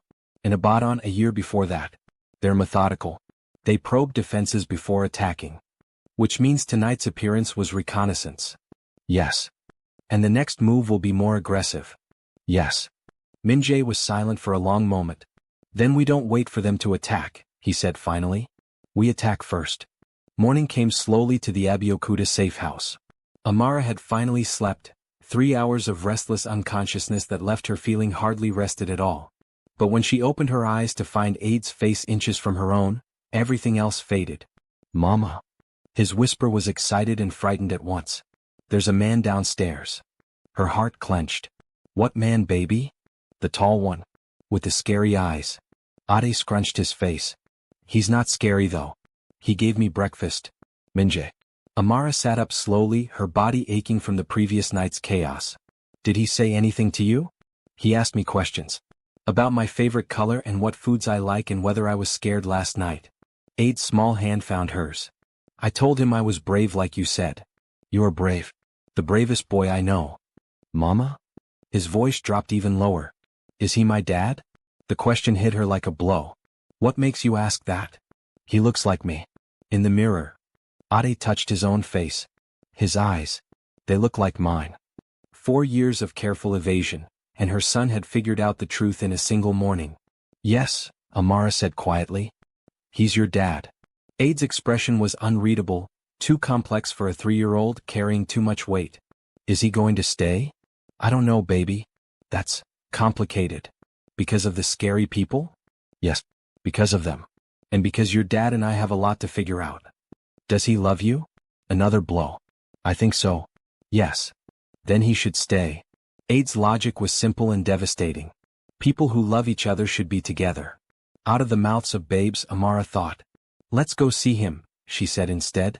They found Minjae in the kitchen, sitting at a simple wooden table with a cup of coffee. He looked like he hadn't slept, shadows under his eyes, tension in his shoulders, but when he saw Ade, something in his expression softened. Good morning, he said quietly. Ade studied him with the fearless assessment of childhood. Are you really my dad? Minjae's gaze flicked to Amara. She nodded slightly. Yes, he said. I am. Where have you been?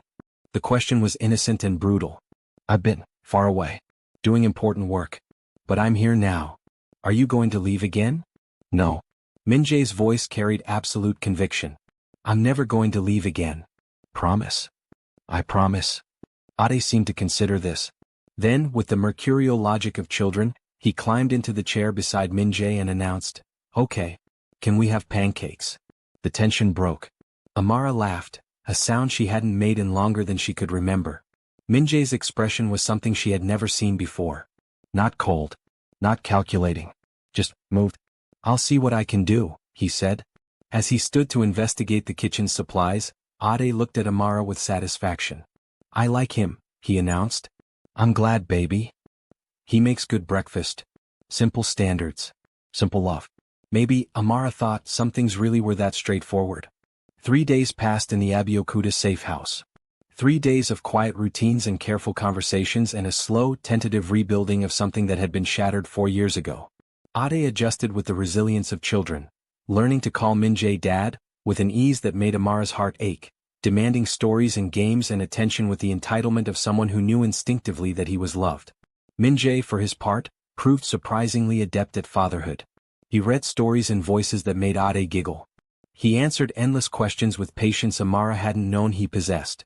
He held the boy when nightmares came, murmuring comfort in a mixture of English and Korean that Ade didn't understand but responded to anyway. Watching them together was like watching a wound heal. This is what we could have had, Amara thought. What we should have had. But she couldn't allow herself to sink too deeply into the fantasy. Because on the 4th morning, Tund arrived with news. We've identified the watchers from the daycare, he reported. His expression was grim. They're connected to a man named Philip Odera, former Nigerian intelligence, now private sector. He works for people who don't like leaving traces. The consortium? Minjae asked. That's my assumption. Odera has connections to several individuals named in Amara's files. He's been tracking her for at least 2 years, since her last location in Ibadan. How close is he? Close. He knows she was in Lagos for the gala. He knows she fled east. He doesn't know about this location specifically, but... Tund hesitated. It's only a matter of time. Minjae's expression hardened into something Amara recognized, the cold calculation of the Black Sovereign. Then we don't wait for him to find us, he said. We set a trap instead. What kind of trap? The kind that uses what they want most as bait. Amara's blood chilled. You mean me? I mean the files. We let them think you're willing to negotiate, to trade the evidence for safety. We arrange a meeting, secure location, controlled environment. When they arrive, they walk into an ambush. Yes. And if something goes wrong? It won't. But if it does, then I'll kill everyone who threatens you myself. The words were delivered calmly, matter-of-factly, Like violence was simply another tool in his extensive arsenal. Ade can't be anywhere near this, Amara said. He won't be. My people will take him to a secondary location, somewhere outside Nigeria entirely. You and I will handle the meeting. Both of us. I'm not letting you out of my sight. The possessiveness in his voice should have bothered her. Instead it felt like safety. When? She asked. 3 days. We need time to prepare, to position assets, to make sure nothing is left to chance. And if the consortium doesn't take the bait? They will. Minjae's eyes were cold. They've been hunting these files for 4 years. The chance to finally acquire them, to eliminate the threat you represent, will be too tempting to resist. You're sure? I'm sure of one thing. He reached out, taking her hand. After this is over, you're never going to run again. You're never going to be afraid again. I'm going to give you and Ade the life you deserve, safe, protected, free. And if that's not possible? Then I'll burn the world down until it is. The night before the meeting, Amara couldn't sleep. She sat by the window of her room, watching the darkness outside and trying to prepare herself for what was coming. Tomorrow, one way or another, everything would change. Either Minjae's plan would work and the hunters would finally be stopped, or... She didn't want to think about, or... A soft knock at her door. Come in. Minjae entered, dressed simply in dark clothes, his expression unreadable. You should be sleeping, he said. So should you. I can't. Neither can I. He crossed to the window, standing beside her. The moonlight caught the edge of his tattoo, the dragon visible at his collar, scales seeming to move with his breathing. I used to watch you sleep, he said quietly. In Lagos. Before. I know. You knew. I always felt your eyes on me. Even in sleep. It should have been unsettling, but... She shook her head. It made me feel safe. And now?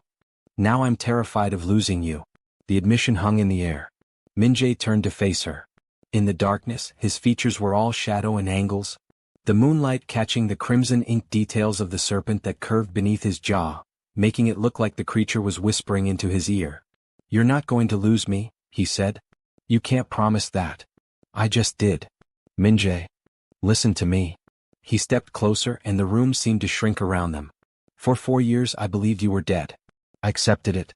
I built walls around the grief and I survived it. But I never recovered from it. Not once.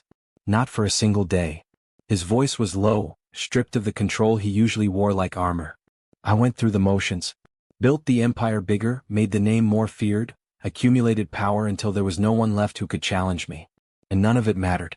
None of it filled the space you left behind. Amara's hands trembled in her lap. When I saw you tonight, at the gala, my first thought wasn't anger. He paused. It was relief.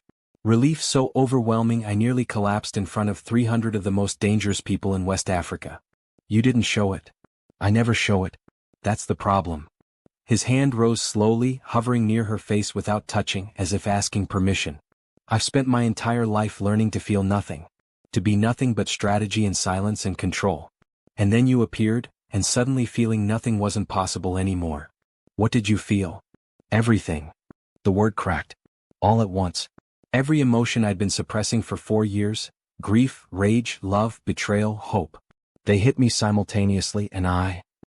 His hand finally made contact, cradling her cheek with a gentleness that contradicted everything his reputation promised.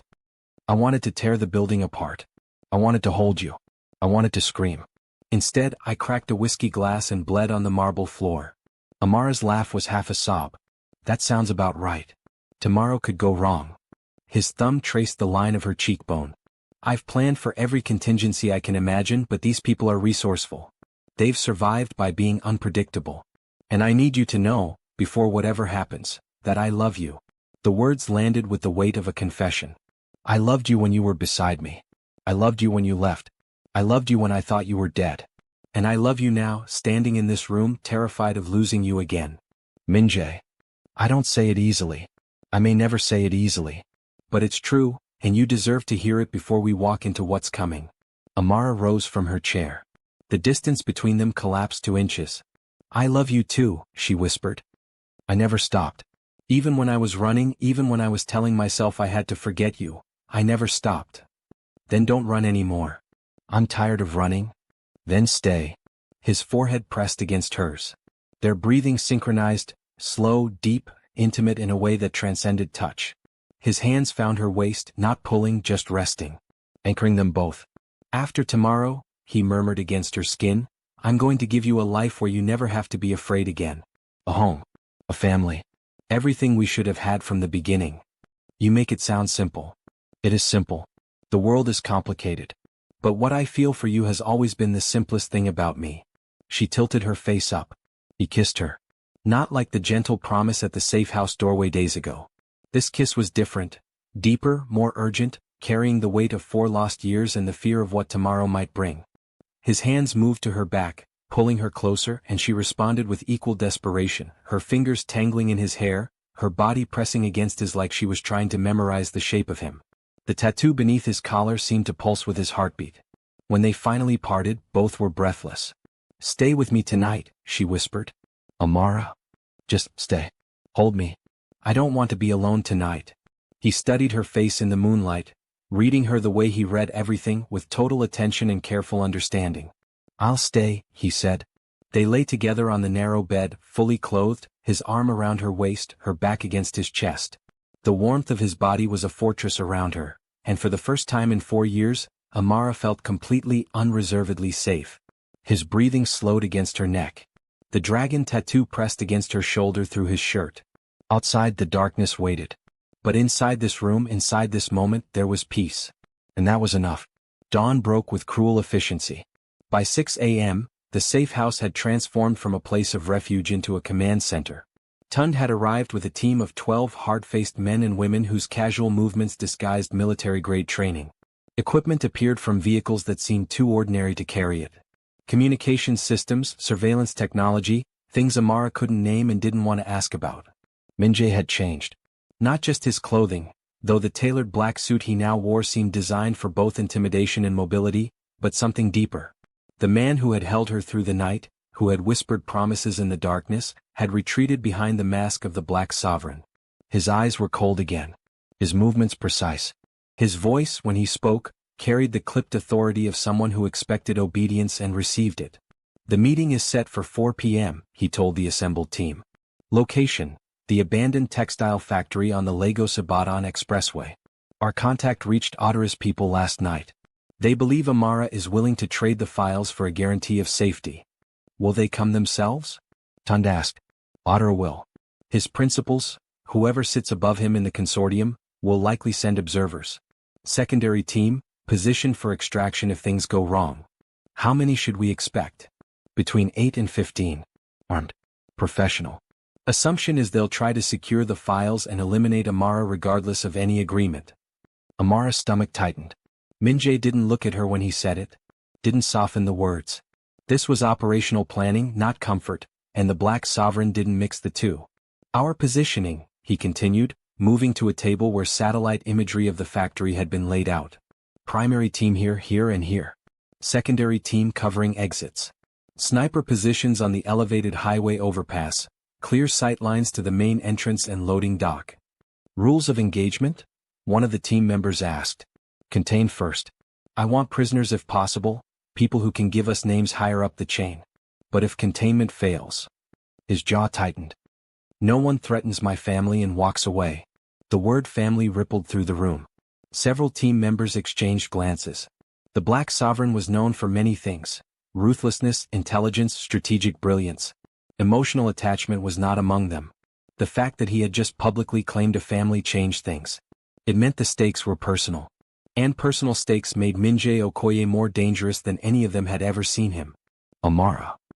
He turned to her finally, and for just a moment, a fraction of a second, the coldness in his eyes flickered. "You'll be wired. Communication device in your ear, tracker sewn into your clothing. At the meeting you'll present a decoy drive.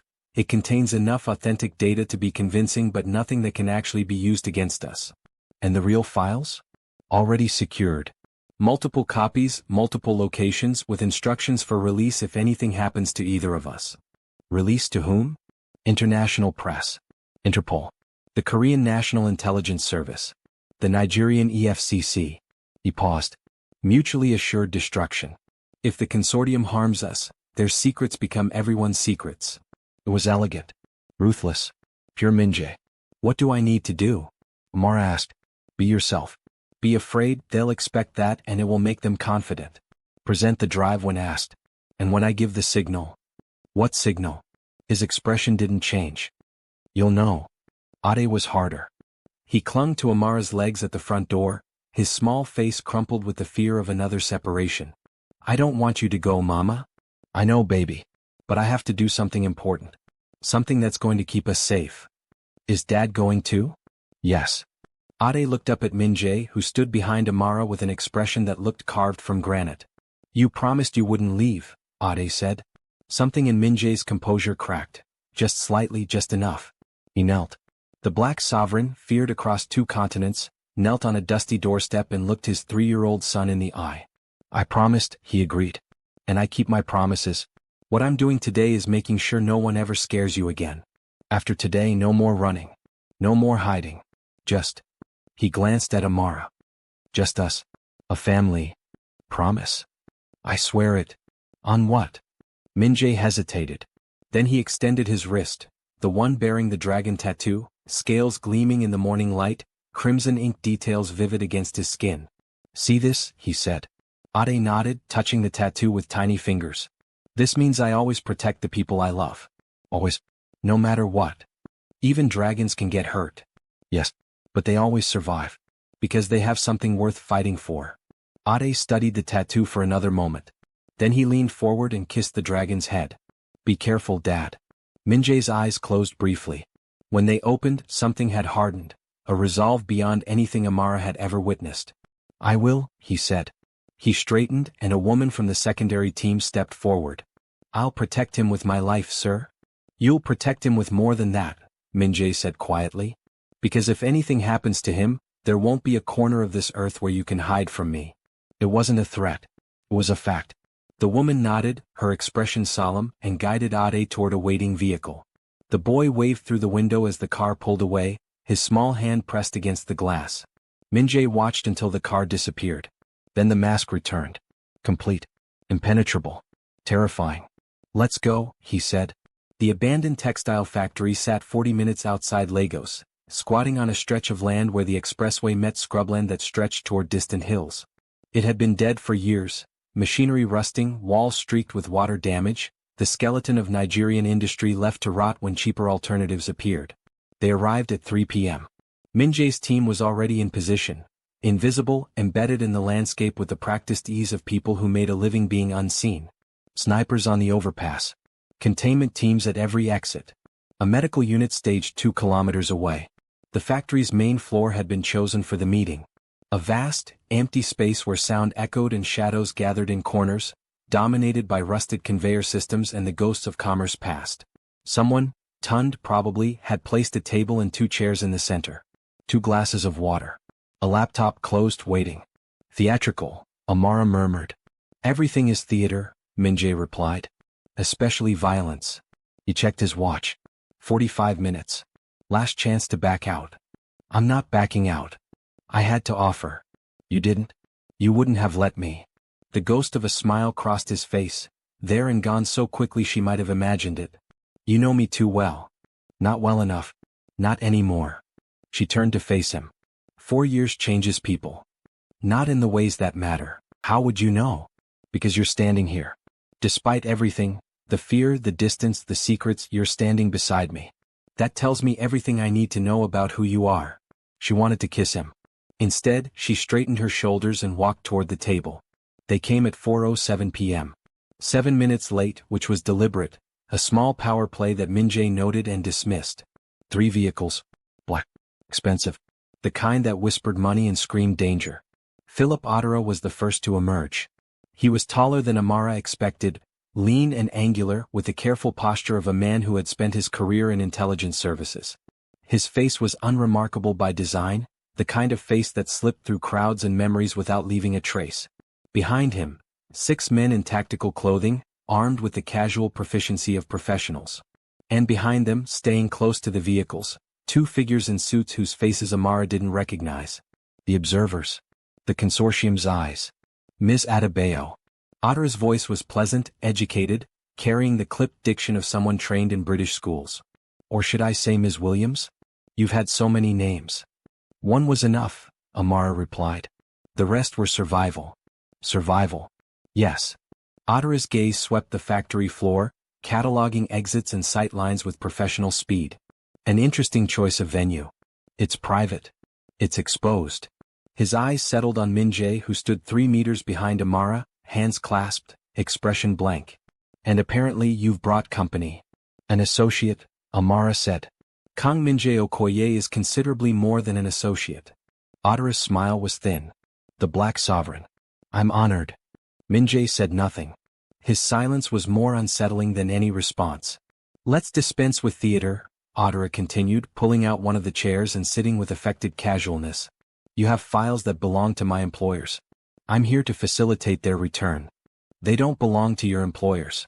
They were collected by Emeka Okoye and Chukwemeka Adebayo as insurance against your employer's threats. Insurance implies a legitimate arrangement. This was theft. This was survival. Different thing entirely. Adara's smile widened. Your father's argument. Look where it got him. The threat was subtle and devastating. Amara's jaw tightened, but she didn't flinch. I'm here to negotiate. The files in exchange for a guarantee of safety. For me, for my family, permanently. Define permanently. I mean you stop looking. Stop sending people to watch my home. Stop making me run. I hand over the evidence and we never see each other again. And your associate? Adara's eyes flicked to Min-jae. What guarantees does he require? He requires nothing from you, Min-jae spoke for the first time. His voice was soft, almost gentle, and somehow that made it worse. I'm here as an observer. An observer. Adara's skepticism was visible. The most feared man in West African organized crime is here to observe. I'm a man of many interests. Indeed. Adara leaned forward. Let me be direct, Ms. Adebayo. My employers are tired. 4 years of searching, of complications, of uncertainty. They want resolution. And they're prepared to be generous to get it. How generous? Money. New identities, real ones, not the amateur work you've been using. Relocation to anywhere you choose. An absolute assurance that you and your family will never be disturbed again. In exchange for the files. In exchange for the files and your silence. Permanently. It was almost reasonable. Which was how Amara knew it was a lie. She had lived in the shadow of these people for 4 years. She knew how they operated. Generous offers were preludes to elimination. Give us what we want and then disappear. Permanently. She opened the laptop. The screen glowed in the factory's dim light, displaying a file directory filled with encrypted documents. A sample, she said, turning the screen toward Adara. To verify authenticity. Adara leaned forward, his expression sharpening with genuine interest. His fingers hovered over the trackpad. Don't touch it, Amara said sharply. Look only. She scrolled through several files, letting him see enough to confirm the data was real. Names, account numbers, dates, locations. The architecture of corruption laid bare. Adara's expression changed. For just a moment, the professional mask slipped and she saw something underneath, not just interest but fear. He was afraid of what these files contained. Which meant they were even more valuable than she had realized. This is comprehensive, he said carefully. It's everything. Decades of transactions, communications, organizational structures. Enough to dismantle the consortium entirely. I see. Adara sat back, his composure reassembling. And you're willing to surrender all of this? For a guaranteed exit? Yes. Then I believe we have a deal. He extended his hand. Amara didn't take it. Because she had seen what Min-jae saw. The almost imperceptible hand signal Adara had given to his men. The way 2 of the armed figures had shifted their positions, angling toward the factory's side exits. The way the observers near the vehicles had retreated behind bulletproof doors. They weren't here to negotiate. They were here to take. There's a problem, Amara said quietly. What problem? You're lying. Adara's expression froze. The generosity. The guarantees.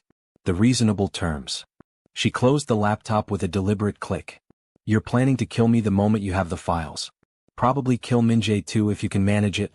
Eliminate the threat entirely. Ms. Adebayo. Don't. Her voice hardened, not with anger, but with the absolute certainty of someone who had survived 4 years by reading threats before they materialized. I've been running from people like you since before my son could walk. I know what a death sentence looks like when it's dressed in a smile.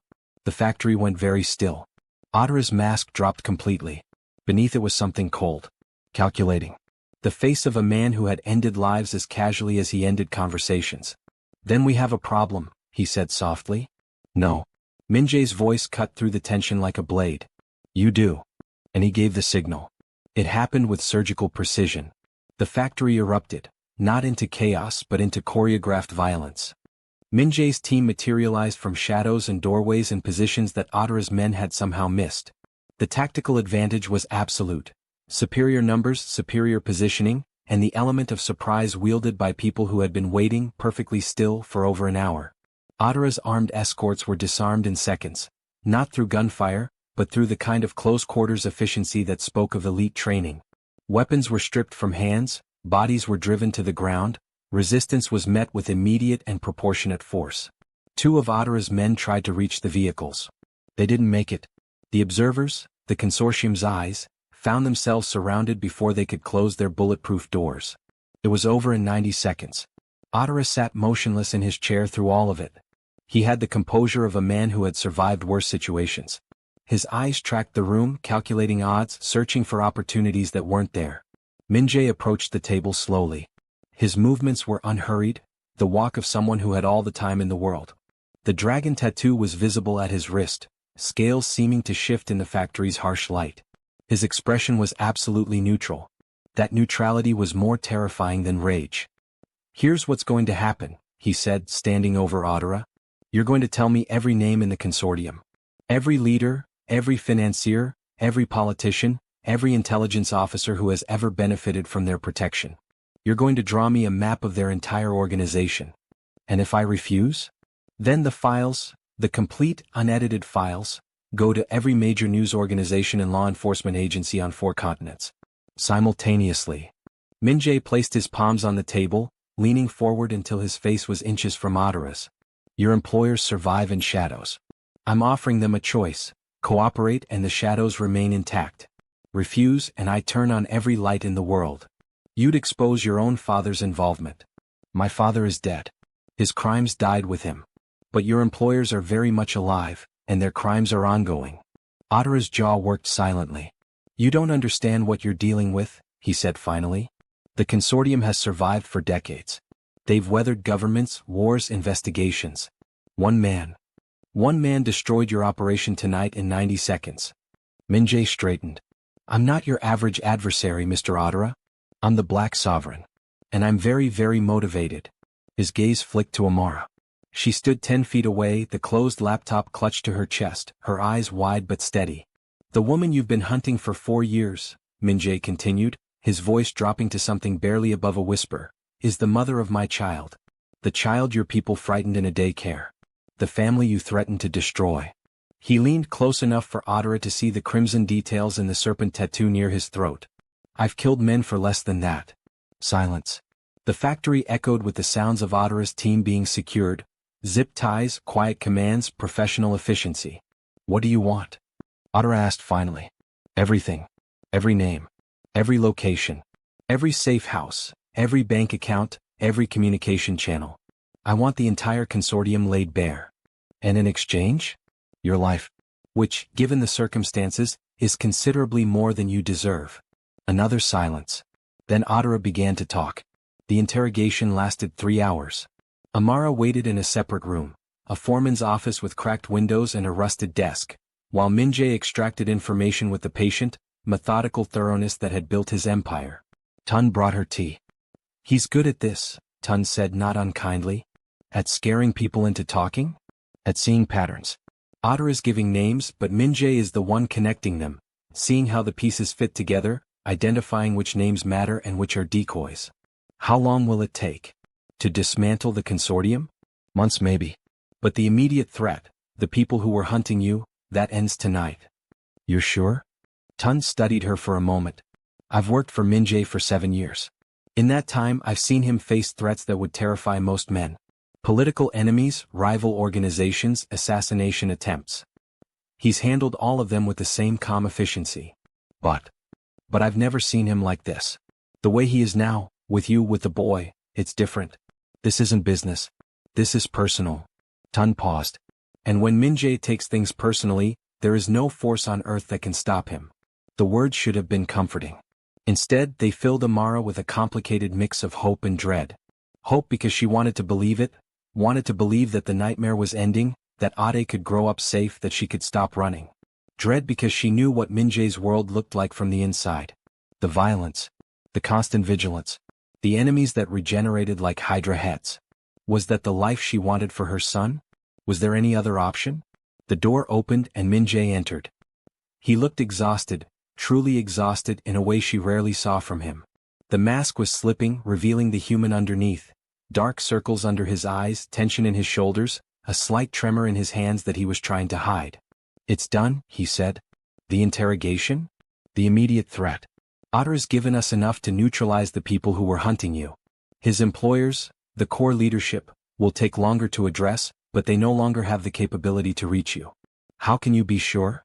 Because I've seized their assets, compromised their communications, and ensured that every intelligence agency with jurisdiction has received enough information to keep them occupied for years." Pause. "And because I've made it very clear what will happen if anyone associated with the consortium comes within 100 miles of my family." My family. There it was again. The word that changed everything. "Min-jae. Before you argue," he said, raising a hand, "I know what you're thinking. You're thinking about the cost. The violence. The kind of life this represents. You're wondering if trading one form of danger for another is really an improvement." She stared at him. He knew her too well. "You're right to wonder," he continued. "My world is dangerous. It always will be. But there's a difference between danger you face alone and danger you face with someone who will die before letting it touch you. I don't want you to die. Then let me live. With you. With Ade. Let me build something worth protecting instead of just protecting things worth destroying." The words hit her like a wave. "What are you saying?" "I'm saying I want out." He moved closer and she saw the truth of it in his eyes, not just fatigue but a weariness that went deeper than a single night. "Not immediately. Not all at once. But I want to transition away from this. The empire, the underworld, the shadows. I want to build something legitimate. Something Ade can be proud of. Can you do that? Just walk away?" "I can't walk away overnight. But I can start. I have legitimate businesses, real ones, profitable ones. I can restructure, divest from the dangerous elements, build something clean." He paused. "It won't be easy. And it won't happen fast. But I'm willing to do it." "Why now?" "Because 3 days ago, a small boy kissed a dragon on my wrist and told me to be careful." His voice roughened. "And I realized that I don't want to be the kind of man my son has to worry about." Amara's eyes filled. "I want to be better," he said simply. "For him. For you. For myself." "Min-jae. You don't have to decide now. I know trust takes time. I know I'm asking you to believe in something that doesn't exist yet." He took her hands and she felt the calluses on his palms, the strength in his fingers, the warmth that had held her through the night. "But I'm asking. Please. Give me the chance to become the man you and Ade deserve." She looked at their joined hands. His tattooed wrist against her bare one. Dragon and serpent and African geometric patterns, violence and beauty and heritage intertwined. "Yes," she said. 3 weeks later, Amara stood on the balcony of a house she had never seen before. It wasn't a mansion. Min-jae had offered one, had in fact offered several, scattered across Lagos and Seoul and London, but she had refused. What she wanted was something human-sized. Something that felt like a home rather than a fortress. He had found this. A 3-bedroom house in Lekki near the water with a garden large enough for a boy to run in and windows that let in more light than any place she had lived in 4 years. Security was invisible but present. Technology she couldn't see protected the perimeter. People she would never meet watched the surrounding streets. But the house itself was peaceful. Ade had claimed the largest bedroom with the authority of a 3-year-old who had recently discovered the concept of negotiation. "I need the big room because I have more stuff," he had explained. He did not, in fact, have more stuff. He had a stuffed elephant, 3 changes of clothes, and a pair of shoes that were slightly too large. But Min-jae had looked at his son's earnest face and said, "The big room is yours." Then he had quietly arranged for deliveries that transformed the bare space into a wonderland. Books and toys and art supplies and a bed shaped like a ship because Ade had mentioned once that he liked boats. Amara had watched this happen with a mixture of amusement and overwhelming emotion. "You're spoiling him," she said. "I'm compensating for 3 years of missed birthdays. You can't buy back lost time." "No. But I can make sure the time ahead is worth having." She couldn't argue with that. Now, standing on the balcony in the evening light, watching Ade chase a lizard across the garden with delighted shrieks, Amara allowed herself to feel something she had forbidden for 4 years. Hope. Not the desperate, clinging hope of survival, the kind that said maybe today won't be the day they find us, but genuine, expansive hope. The kind that imagined futures and made plans and dared to believe that happiness was not a temporary condition. Min-jae joined her on the balcony.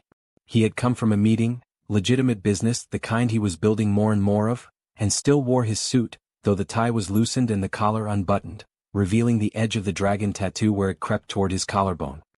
He's getting faster, he observed, watching Ade sprint across the grass. He's been getting faster since he learned to walk.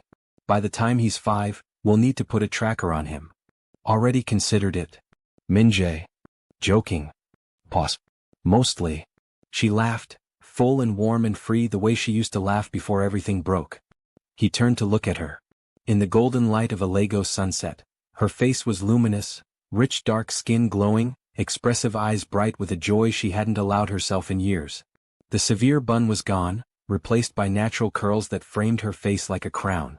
She was beautiful. She had always been beautiful. But beauty without fear was something else entirely, something radiant and alive and so stunning it made his chest ache. "What?" she asked, catching his gaze. "Nothing. Just looking. You're staring. I'm appreciating." Same thing. Different intention. She rolled her eyes, but her smile didn't fade. Below them, Ade had abandoned the lizard chase and was now attempting to climb a mango tree with more enthusiasm than skill. "Ade, be careful." Amara called. "I'm being careful, Mama." He was absolutely not being careful. Min-jae watched his son scramble up the trunk, and something shifted in his expression, a softening that the Black Sovereign would never have permitted in front of anyone else. "I spoke with my contacts in Seoul today," he said quietly. "About the restructuring? About the consortium." Amara's smile faded. "What about them?" "The leadership, what's left of it, has accepted terms. The evidence has been distributed to enough parties that any retaliation against us would trigger its complete release. It's mutually assured destruction and they're smart enough to know it. So it's over? The active threat is over. The power structure is crippled. Several members are already being investigated by authorities who received our information. And Adara? Cooperating fully. He'll face charges eventually, but he's providing testimony that's more valuable than his imprisonment. So we're really safe? You're really safe. The words, simple and definitive, landed with a weight that made Amara's knees feel weak. 4 years. 4 years of running, hiding, lying, surviving. 4 years of sleeping with one eye open, never staying anywhere long enough to feel at home, raising a child in the margins of a world that wanted to destroy them. It's over. "I don't know how to feel," she admitted. "I've been afraid for so long that safety feels unreal. It'll take time. That's okay. What if I can't adjust? What if I'm always looking over my shoulder?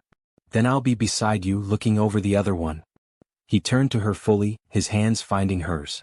"We have time, Amara. For the first time in years we have time. You don't have to figure everything out today." "I know. I just..." "What?"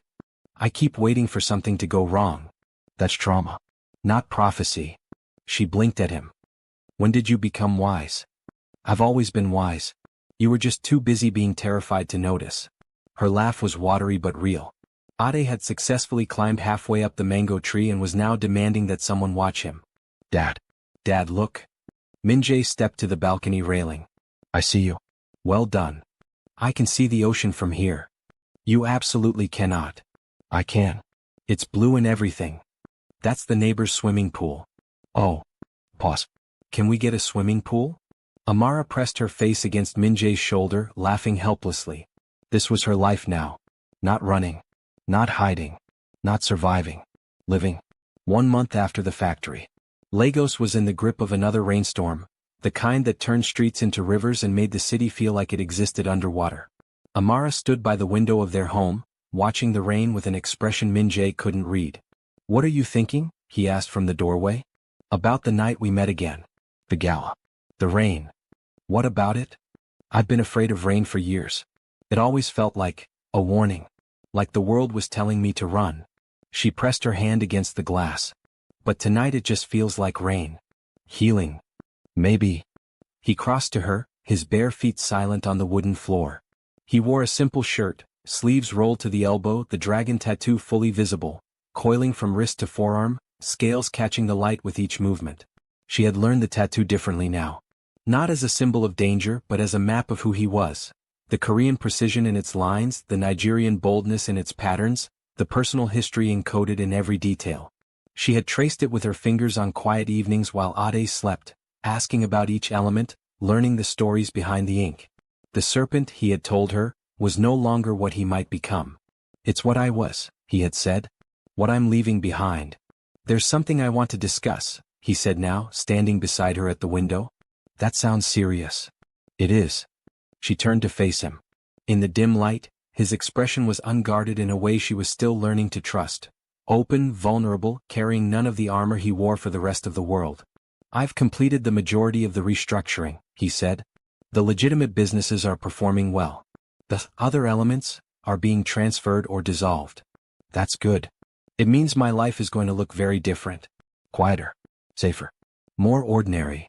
You say that like it's a bad thing. I'm not accustomed to ordinary. I'm not sure I know how. You're doing fine so far. Am I? He studied her face. I don't know how to be a civilian. I don't know how to be a partner who doesn't come home carrying the weight of decisions that keep people up at night. I don't know how to be a father who doesn't have to think about security perimeters and threat assessments. You're learning. Slowly. Ade doesn't seem to mind. Ade thinks I'm a superhero because I can reach things on high shelves. To a 3-year-old, that basically is a superpower. He almost smiled. Then his expression became serious again. I want to marry you. The words fell into the silence between them. Amara stopped breathing. I know it's fast, he continued. I know we're still rebuilding trust, still learning who we are now versus who we were before. I know there are 1,000 practical reasons to wait. But I've spent 4 years believing I'd never see you again. I've spent a month watching you and Ade build a life together, and every day I'm terrified you'll decide you don't need me in it. Minjae, I'm not asking you to answer now. I'm asking you to know that this is what I want. Permanently. Completely. Not because of obligation or duty or the fact that we share a child. Because I love you in a way that I will never love anything else. Because you are the only person who has ever made me want to be better than I am. Rain streaked the windows. Thunder rumbled distantly. You're serious, Amara whispered. I've never been more serious about anything in my life. And I've negotiated arms deals. A startled laugh escaped her. That's not funny. It's a little funny. It's really not. But she was smiling. Crying and smiling simultaneously, tears streaming down her face while her lips curved upward in a way that made Minjae's heart feel too large for his chest. I need time, she said. Take all the time you need. I need to know this is real. That it'll last. That you won't. I won't. You don't even know what I was going to say. It doesn't matter. Whatever fear you're about to express, I won't. I won't leave. I won't change my mind. I won't become someone you need to protect Ade from. You can't know that. I can't. Because every decision I've made in the past month has been aimed at becoming someone worthy of you. And I intend to keep making those decisions for the rest of my life. Amara stared at him. Rain fell. Thunder rolled. And then she said, Ask me. What? Ask me properly.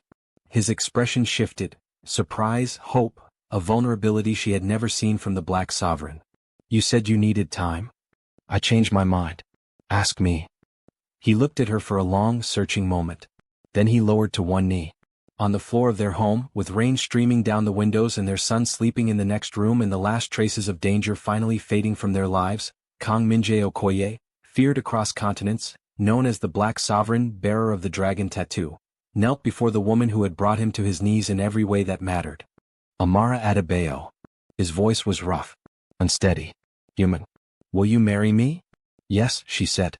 She was crying. He was crying. Neither of them would ever admit it. She pulled him to his feet and kissed him, deep and fierce and full of every emotion that 4 years of separation had compressed into something too powerful to contain. His arms wrapped around her, pulling her close, and the dragon tattoo pressed against her body through his shirt, warm and alive and no longer frightening. When they parted, breathing hard, foreheads touching, the rain had softened to a whisper. We should tell Ade, she murmured. In the morning. Let him sleep. He'll want to be the ring bearer. He can be whatever he wants. He'll want to wear his dinosaur pajamas to the ceremony. Then we'll have the most fashionable ring bearer in Lagos. She laughed against his lips. And outside, the rain finally stopped. The wedding was small. Not because Min-jae couldn't afford spectacle. He could have rented a country, but because Amara wanted intimacy. Real people. Real love. No performance. They held it in the garden of their Lekki home, on a Saturday afternoon when the Lagos sky was impossibly blue and the air smelled of jasmine and ocean salt. 20 guests. Close friends, trusted associates, the few family members who remained. Mrs. Fashola came from Ibadan, weeping with joy before the ceremony even began. Tun stood as best man, looking uncomfortable in a suit that didn't have room for concealed weapons. Ade, as promised, wore dinosaur pajamas. He also wore a small bow tie, which he had agreed to only after lengthy negotiation. Amara wore white, simple, elegant, a dress that moved like water and caught the light like something living. Her natural curls were crowned with small white flowers, and her eyes, those expressive, devastating eyes, shone with a happiness so pure it made Min-jae forget how to breathe. He wore black. Because some things didn't change. But the dragon tattoo was fully visible. Sleeves rolled to the elbows, collar unbuttoned, the ink on display for the first time in a setting that wasn't about power or intimidation. Today the tattoo was about heritage. About identity. About the journey from violence to peace. The officiant, a kindly pastor who asked no questions about the groom's reputation, guided them through traditional vows. But when the time came for personal words, Min-jae departed from anything anyone expected. He turned to Amara, took both her hands and spoke with a voice that carried no trace of the black sovereign. 4 years ago I lost you. And I became something I'm not proud of, colder, harder, more willing to hurt because being hurt seemed inevitable. I built walls and called them strength. I accumulated power and called it purpose. I convinced myself that feeling nothing was better than feeling everything. His grip tightened on her hands. You proved me wrong. Not by arguing. Not by fighting. Just by existing. Just by standing in a room carrying a tray of champagne glasses and reminding me that the most powerful thing in the world isn't money or fear or control. He paused. It's the courage to love someone even when love is dangerous. Even when it costs you everything. Even when the safest choice is to run. You didn't run. You protected our son. You carried burdens no one should carry alone. And you did it with a grace and a strength that makes everything I've ever accomplished seem small. His voice roughened. I vow to spend the rest of my life earning what you've already given me. I vow to be the father Ade deserves and the partner you deserve. I vow to build a world where our family is safe, not through violence, but through the kind of love that makes violence unnecessary. He lifted her hand to his lips. I vow to be better. Every day. For you. Amara's tears had been falling since his second sentence. When it was her turn, her voice trembled but held. I spent 4 years loving you in secret. Carrying your memory like a prayer I was afraid to speak out loud. Teaching our son about a father he'd never met, hoping he would understand why the distance was necessary. When I saw you at that gala, when our eyes met across that room, I wanted to run. Because loving you has always been the most terrifying thing I've ever done. More terrifying than the people hunting me. More terrifying than raising a child alone. More terrifying than anything. She squeezed his hands. But I'm done being afraid. I'm done running from the best thing that ever happened to me. You are my home, the one I've been searching for through every anonymous flat and every temporary city and every sleepless night. I vow to stay. Not because it's safe but because you've made me brave enough to believe that staying is worth the risk. I love you, Kang Min-jae Okoye. All of you. The dragon and the serpent and the man who kneels for his son. I love every version of you and I choose every version of you, and I will choose you every day for the rest of my life. The pastor was crying. Tund was aggressively not crying, which was somehow more obvious. Ade, from his position as ring-bearer, announced, "Can we have cake now?" Laughter broke the emotional weight, spreading through the small gathering like sunlight through clouds. "Rings first," Amara said, laughing through tears. "Then cake. Then cake." Ade produced the rings from the pocket of his dinosaur pajamas with ceremonial solemnity. They were simple bands, platinum, unadorned, engraved on the inside with coordinates. The coordinates of the Onyx Pavilion. Where everything had begun again. Min-jae slid the ring onto Amara's finger. Amara slid the ring onto his, next to the dragon tattoo, metal and ink intertwined. "I now pronounce you husband and wife," the pastor said. Min-jae kissed his bride. Not gently. Not carefully. Not the restrained kiss of a man performing for an audience. He kissed her like she was the only person in the world. Like 4 years of pain had been worth it for this single moment. Like love was not a gentle thing but a force, fierce, consuming, powerful enough to destroy empires and rebuild them as something better. When they parted, Ade had somehow positioned himself between their legs and was demanding to be picked up. Min-jae lifted his son with one arm, pulling Amara close with the other. Three people, bound by blood and love and the kind of history that breaks most families but had somehow, improbably, made this one stronger. Cake, Ade said firmly. Cake, Min-jae agreed. And they walked into their future together. Not without fear. Not without scars. Not without the knowledge that the world was dangerous and love was a risk and nothing was guaranteed. But together. And that was enough. That was everything. The house in Lekki had a new addition. Not architectural, human. Her name was Soo-yeon. She was 3 months old, with her father's dark eyes and her mother's luminous skin and a voice that could wake the entire neighborhood at 3 a.m. Min-jae held her on the balcony while Legos sparkled beneath them, the same balcony where he had first proposed, the same view that had witnessed their transformation from fugitives to family. She's not sleeping, Amara observed from the doorway. She's contemplating the city. She's a deep thinker. She's screaming. Passionately contemplating. Amara crossed to them, taking her daughter with the practiced ease of a woman who had done this before. Soo-yeon quieted immediately, recognizing the shape and smell and heartbeat that meant safety. She just wanted her mother, Amara said. Everyone wants her mother. Min-jae kissed his wife's temple. I understand the impulse. From inside the house, the sound of Ade's voice. Dad, can you read me another chapter? It's past your bedtime. One more chapter. Please. Min-jae looked at Amara. She shrugged. One more chapter, he called back. And then sleep. Deal? He started toward the door then paused. Looked back at Amara, standing in the moonlight with their daughter, the city glowing behind her. What? She asked. Just looking. You're staring.